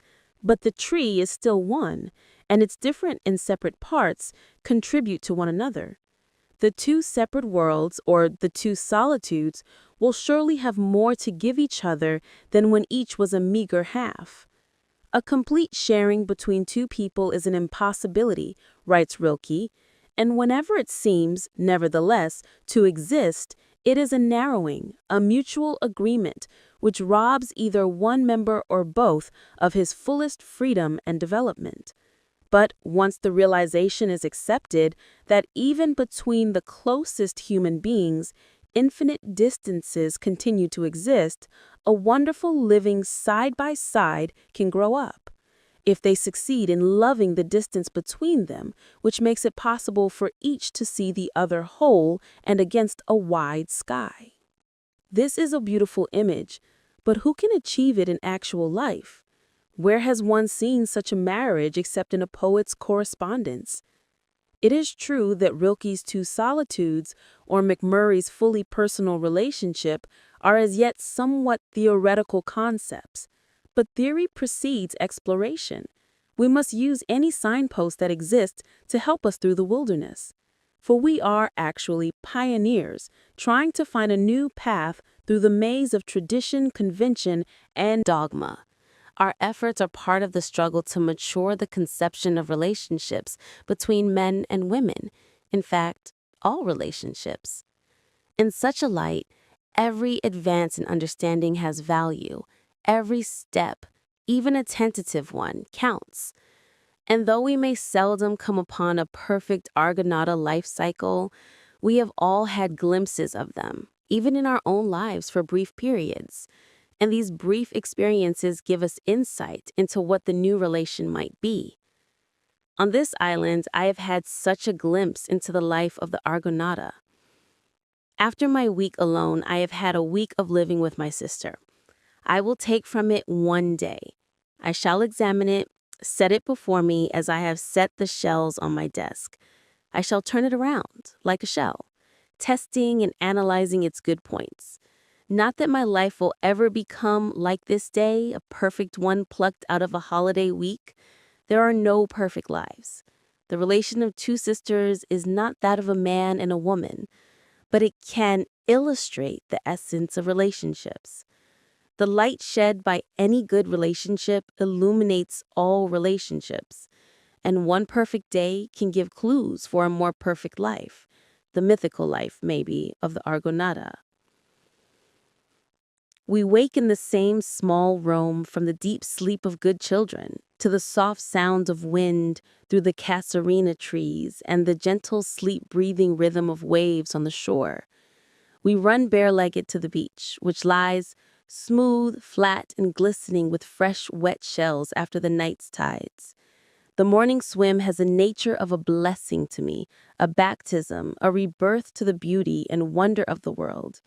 We run back tingling to hot coffee on our small back porch. 2 kitchen chairs and a child's table between us fill the stoop on which we sit. With legs in the sun, we laugh and plan our day. We wash the dishes lightly, to no system, for there are not enough to matter. We work easily and instinctively together, not bumping into each other as we go back and forth about our tasks. We talk as we sweep, as we dry, as we put away, discussing a person or a poem or a memory. And since our communication seems more important to us than our chores, the chores are done without thinking. And then to work behind closed doors neither of us would want to invade.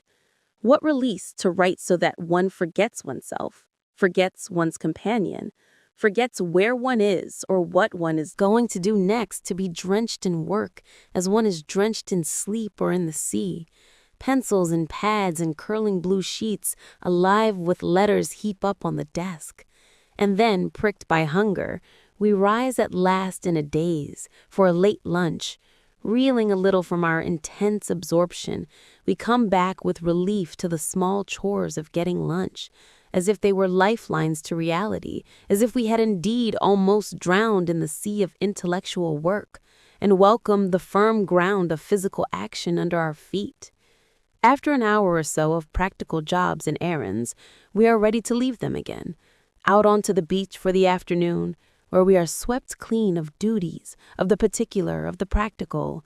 We walk up the beach in silence, but in harmony, as the sandpipers ahead of us move like a corps of ballet dancers, keeping time to some interior rhythm inaudible to us. Intimacy is blown away. Emotions are carried out to sea. We are even free of thoughts, at least of their articulation, clean and bare as whitened driftwood, empty as shells, ready to be filled up again with the impersonal sea and sky and wind. A long afternoon soaking up the outer world. And when we are heavy and relaxed as the seaweed under our feet, we return at dusk to the warmth and intimacy of our cottage. We sip sherry at leisure in front of a fire. We start supper, and we talk. Evening is the time for conversation. Morning is for mental work, I feel, the habit of school days persisting in me. Afternoon is for physical tasks, the out-of-door jobs. But evening is for sharing, for communication. Is it the uninterrupted dark expanse of the night after the bright segmented day that frees us to each other? Or does the infinite space and infinite darkness dwarf and chill us, turning us to seek small human sparks? Communication, but not for too long, because good communication is stimulating as black coffee and just as hard to sleep after. Before we sleep, we go out again into the night. We walk up the beach under the stars, and when we are tired of walking, we lie flat on the sand under a bowl of stars. We feel stretched, expanded to take in their compass. They pour into us until we are filled with stars, up to the brim. This is what one thirsts for, I realize. After the smallness of the day, of work, of details, of intimacy, even of communication, one thirsts for the magnitude and universality of a night full of stars, pouring into one like a fresh tide. And then at last, from the immensity of interstellar space, we swing down to a particular beach. We walk back to the lights of the cottage glowing from the dark mist of trees. Small, safe, warm and welcoming, we recognize our pinpoint human matchlight against the mammoth chaos of the dark. Back again to our good child's sleep. What a wonderful day, I think, turning it around in my hand to its starting point again. What has made it so perfect? Is there not some clue here in the pattern of this day? To begin with, it is a pattern of freedom. Its setting has not been cramped in space or time. An island, curiously enough, gives a limitless feeling of both. Nor has the day been limited in kinds of activity. It has a natural balance of physical, intellectual, and social life. It has an easy, unforced rhythm. Work is not deformed by pressure.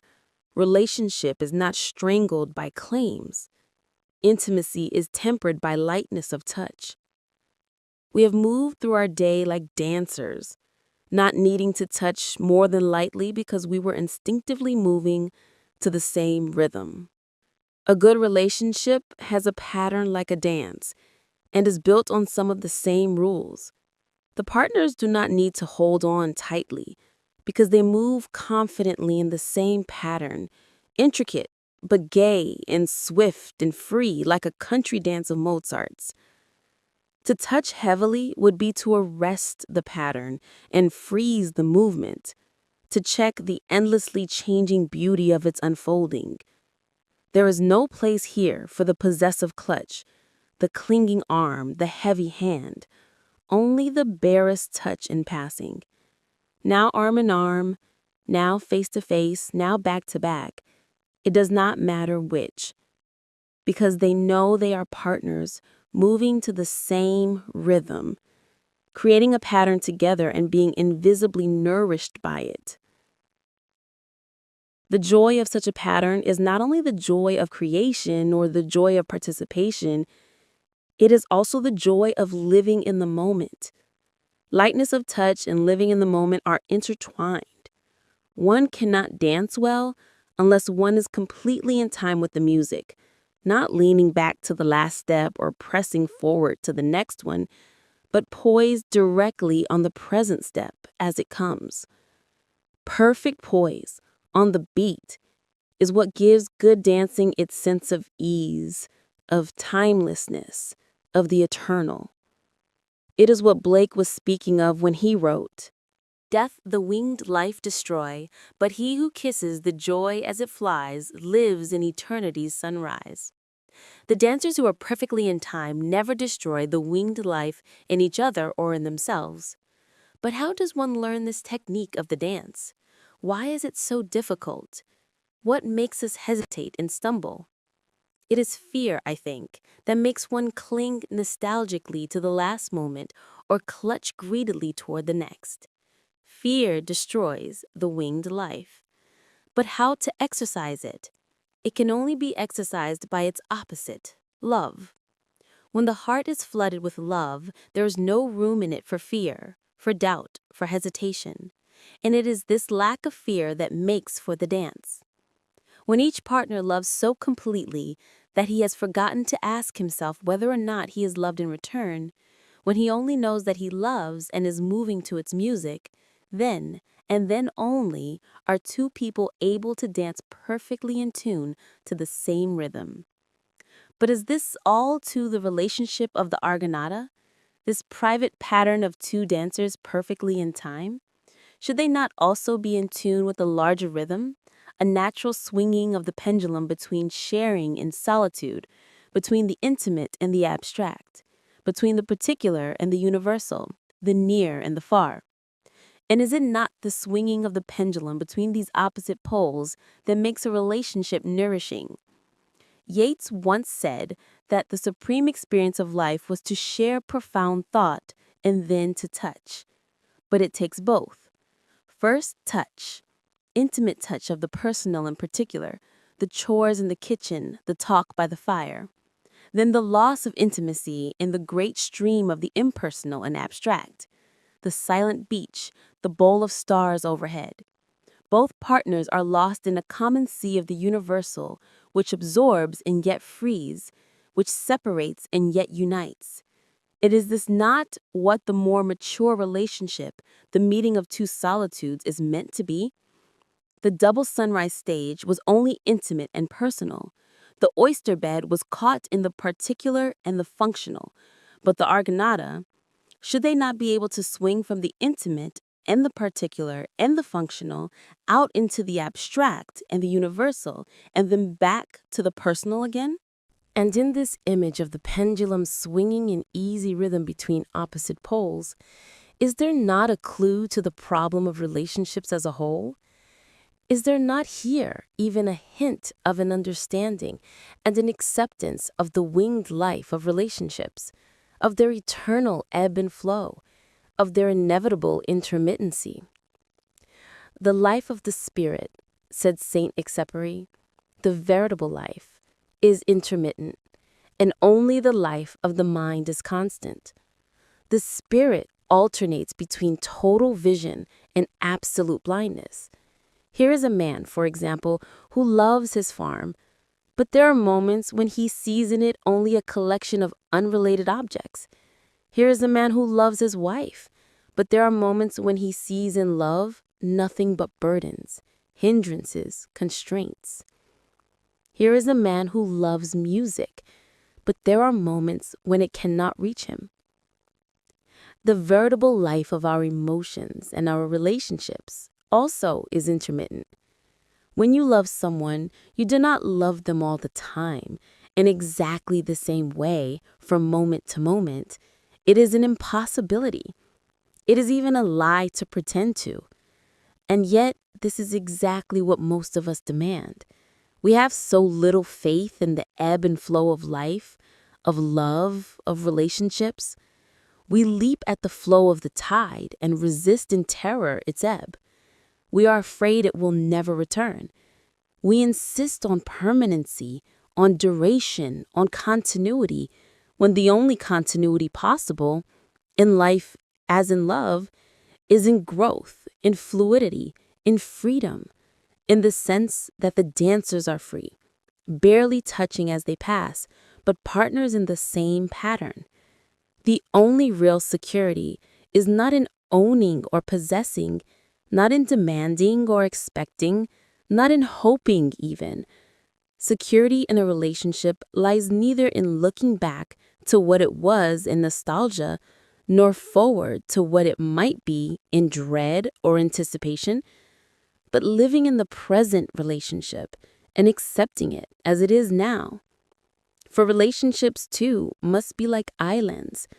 One must accept them for what they are here and now, within their limits, islands, surrounded and interrupted by the sea, continually visited and abandoned by the tides. One must accept the security of the winged life, of ebb and flow, of intermittency. Intermittency, an impossible lesson for human beings to learn. How can one learn to live through the ebb tides of one's existence? How can one learn to take the trough of the wave?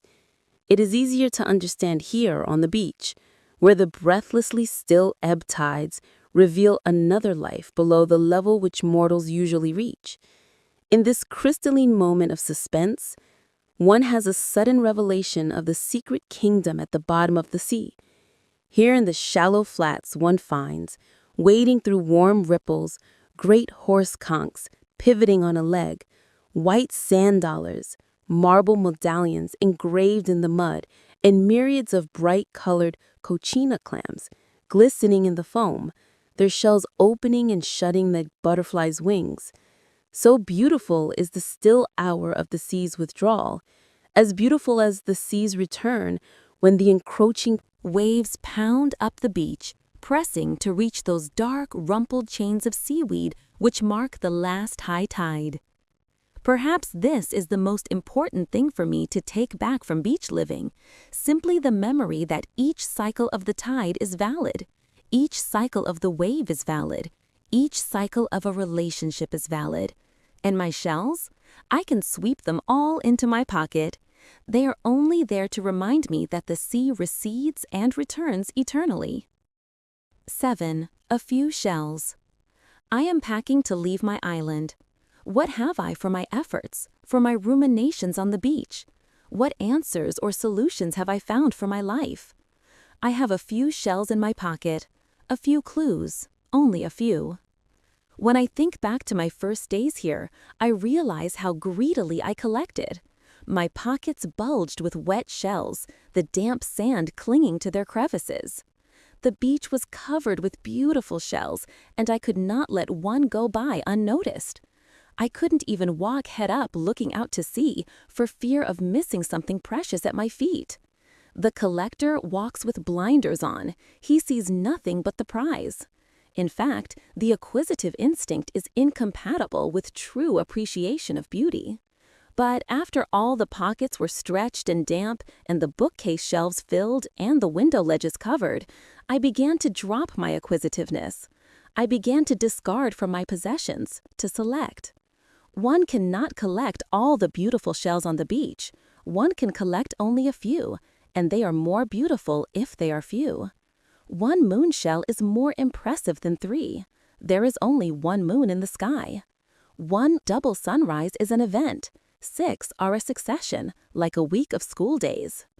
Gradually, one discards and keeps just the perfect specimen, not necessarily a rare shell, but a perfect one of its kind. One sets it apart by itself, ringed around by space, like the island. For it is only framed in space that beauty blooms. Only in space are events and objects and people unique and significant, and therefore beautiful. A tree has significance if one sees it against the empty face of sky.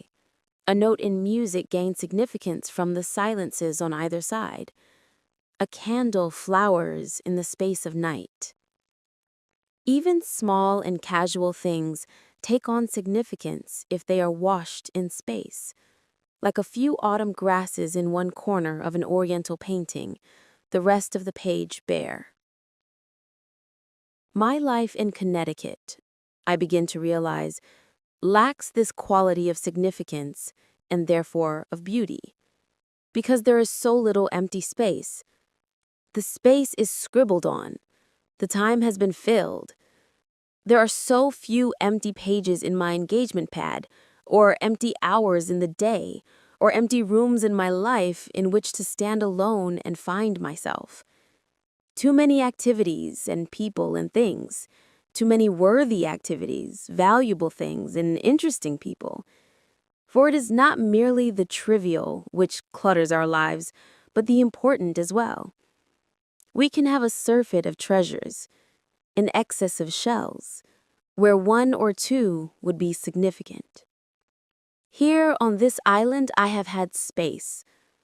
Paradoxically, in this limited area, space has been forced upon me. The geographical boundaries, the physical limitations, the restrictions on communication have enforced a natural selectivity.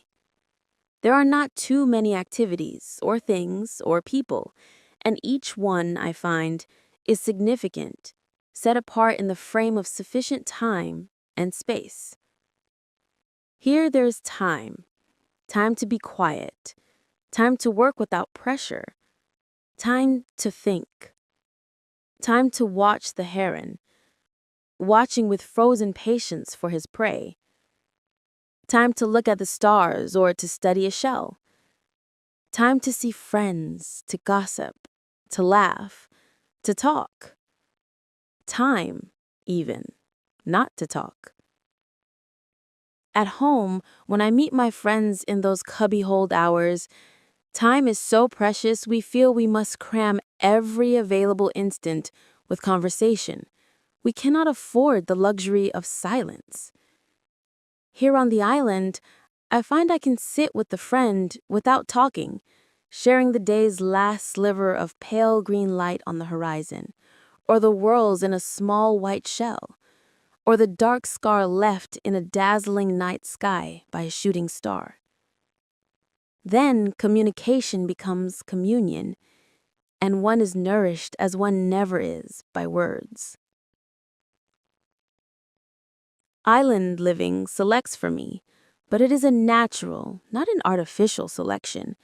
It selects numerically, but not in kind. There are all kinds of experiences on this island, but not too many. There are all kinds of people, but not too many. The simplicity of life forces me into physical as well as intellectual or social activity. I have no car, so I bicycle for my supplies and my mail. When it is cold, I collect driftwood from my fireplace and chop it up too. I swim instead of taking hot baths, bury my garbage instead of having it removed by a truck, and when I cannot write a poem, I bake biscuits and feel just as pleased. Most of these physical chores would be burdens at home, where my life is crowded and schedules are tight. There I have a house full of children, and I am responsible for many people's lives. Here, where there is time and space, the physical tasks are a welcome change. They balance my life in a way I find refreshing and in which I seldom feel refreshed at home. Making beds or driving to market is not as refreshing as swimming or bicycling or digging in the earth. I cannot go on burying the garbage when I get home, but I can dig in a garden, I can bicycle to the cabin where I work, and I can remember to bake biscuits on bad days. My island selects for me socially too. Its small circumference cannot hold too many people. I see people here that I would not see at home, people who are removed from me by age or occupation. In the suburbs of a large city, we tend to see people of the same general age and interests. That is why we chose the suburbs, because we have similar needs and pursuits. My island selects for me people who are very different from me, the stranger who turns out to be, in the frame of sufficient time and space, invariably interesting and enriching. I discover here what everyone has experienced on an ocean voyage or a long train ride or a temporary seclusion in a small village. Out of the welter of life, a few people are selected for us by the accident of temporary confinement in the same circle. We never would have chosen these neighbors. Life chose them for us. But thrown together on this island of living, we stretch to understand each other and are invigorated by the stretching. The difficulty with big city environment is that if we select, and we must in order to live and breathe and work in such crowded conditions, we tend to select people like ourselves, a very monotonous diet. All hors d'oeuvres and no meat, or all sweets and no vegetables, depending on the kind of people we are. But however much the diet may differ between us, one thing is fairly certain. We usually select the known, seldom the strange. We tend not to choose the unknown, which might be a shock or a disappointment, or simply a little difficult to cope with. And yet, it is the unknown, with all its disappointments and surprises, that is the most enriching. In so many ways, this island selects for me better than I do myself at home.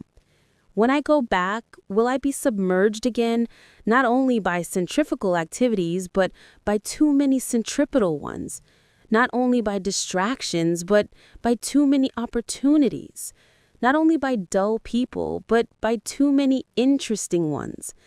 The multiplicity of the world will crowd in on me again with its false sense of values. Values weighed in quantity, not quality, in speed, not stillness, in noise, not silence, in words, not in thoughts, in acquisitionness, not beauty. How shall I resist the onslaught? How shall I remain whole against the strains and stresses of Zaracenheit? For the natural selectivity of the island, I will have to substitute a conscious selectivity based on another sense of values. A sense of values I have become more aware of here. Island precepts, I might call them if I could define them, signposts toward another way of living. Simplicity of living as much as possible to retain a true awareness of life. Balance of physical, intellectual, and spiritual life. Work without pressure. Space for significance and beauty. Time for solitude and sharing. Closeness to nature to strengthen understanding and faith in the intermittency of life. Life of the spirit, creative life, and the life of human relationships. A few shells. Island living has been a lens through which to examine my own life in the North. I must keep my lens when I go back. Little by little, one's holiday vision tends to fade. I must remember to see with island eyes. The shells will remind me, they must be my island eyes. Prepared by Bookshare Audio. 8. The beach at my back. I pick up my sisal bag. The sand slips softly under my feet. The time for reflection is almost over. The search for outward simplicity, for inner integrity, for fuller relationship. Is this not a limited outlook? Of course it is, in one sense. Today, a kind of planetal point of view has burst upon mankind. The world is rumbling and erupting in ever-widening circles around us. The tensions, conflicts, and sufferings, even in the outermost circle, touch us all, reverberate in all of us. We cannot avoid these vibrations. But just how far can we implement this planetal awareness? We are asked today to feel compassionately for everyone in the world, to digest intellectually all the information spread out in public print, and to implement in action every ethical impulse aroused by our hearts and minds. The interrelatedness of the world links us constantly with more people than our hearts can hold. Or rather, for I believe the heart is infinite, modern communication loads us with more problems than the human frame can carry. It is good, I think, for our hearts, our minds, our imaginations to be stretched. But body, nerve, endurance, and lifespan are not as elastic. My life cannot implement in action the demands of all the people to whom my heart responds. Cannot marry all of them, or bear them all as children, or care for them all as I would my parents in illness or old age. Our grandmothers, and even with some scrambling, our mothers, lived in a circle small enough to let them implement in action most of the impulses of their hearts and minds. We were brought up in a tradition that has now become impossible, for we have extended our circle throughout space and time. Faced with this dilemma, what can we do? How can we adjust our planetal awareness to our Puritan conscience? We are forced to make some compromise. Because we cannot deal with the many as individuals, we sometimes try to simplify the many into an abstraction called the mass. Because we cannot deal with the complexity of the present, we often override it and live in a simplified dream of the future. Because we cannot solve our own problems right here at home, we talk about problems out there in the world. An escape process goes on from the intolerable burden we have placed upon ourselves. But can one really feel deeply for an abstraction called the mass? Can one make the future a substitute for the present? And what guarantee have we that the future will be any better if we neglect the present? Can one solve world problems when one is unable to solve one's own? Where have we arrived in this process? Have we been successful, working at the periphery of the circle and not at the center? If we stop to think about it, are not the real casualties in modern life just these centers I have been discussing? The here, the now, the individual and his relationships? The present is passed over in the race for the future. The here is neglected in favor of the there, and the individual is dwarfed by the enormity of the mass. America, which has the most glorious present still existing in the world today, hardly stops to enjoy it in her insatiable appetite for the future. Perhaps the historian or the sociologist or the philosopher would say that we are still propelled by our frontier energy, still conditioned by our pioneer pressures or our Puritan anxiety to do you next thing.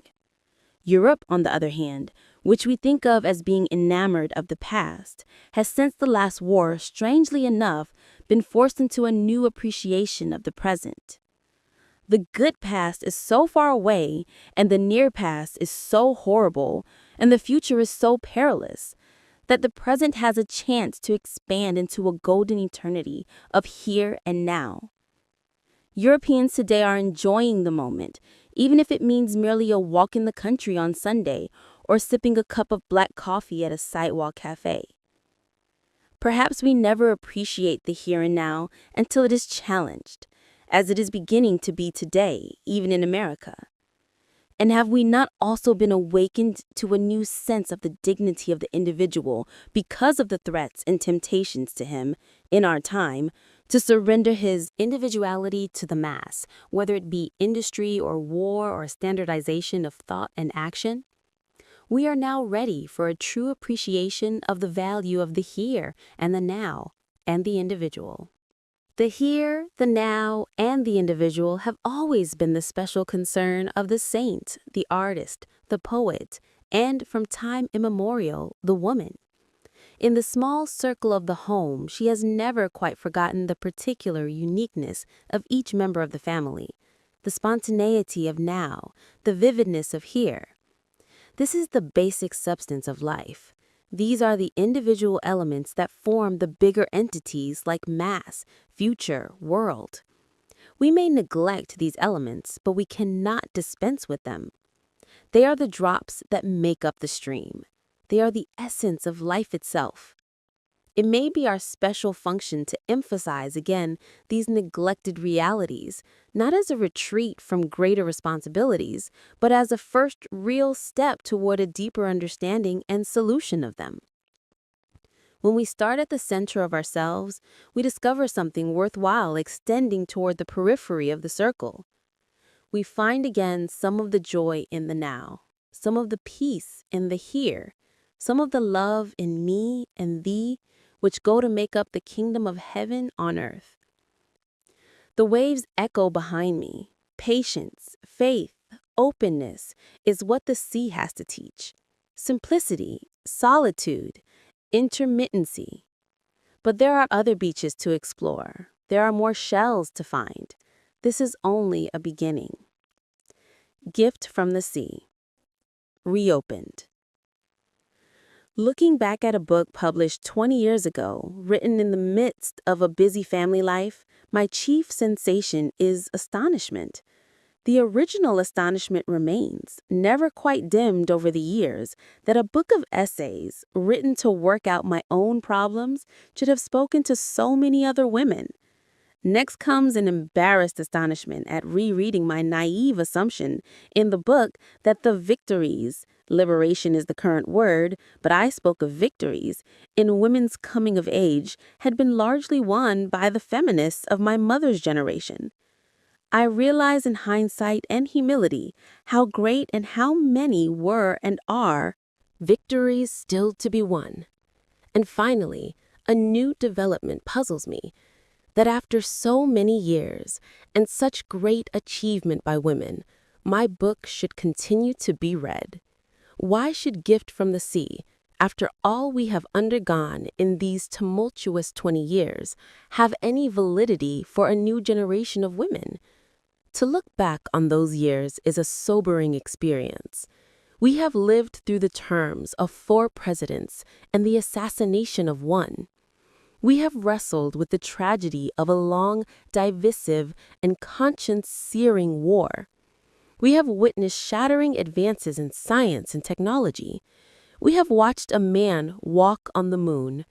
We have been rocked by political and economic tremors that are still in force and worldwide. All of us have been swept forward by the groundswells of revolutionary social movements, most of them still in progress, and not wholly defined by their popular labels. Among those, the most important seemed to me to be the civil rights movement, the so-called counterculture, women's liberation, and the environmental crisis. It is interesting to note that woman has taken as influential a role in the three movements which do not bear her name as in the movement she calls her own. The world has totally changed in 20 years, and so, of course, have the lives of every one of us, including my own. When I wrote Gift from the Sea, I was still in the stage of life I called the oyster bed, symbol of a spreading family and growing children. The oyster bed, as the tide of life ebbed and the children went away to school, college, marriage, or careers, was left high and dry. A most uncomfortable stage followed, not sufficiently anticipated and barely hinted at in my book. In bleak honesty, it can only be called the abandoned shell. Plenty of solitude and a sudden panic that how to fill it characterized this period. With me, it was not a question of simply filling up the space or the time. I had many activities and even a well-established vocation to pursue.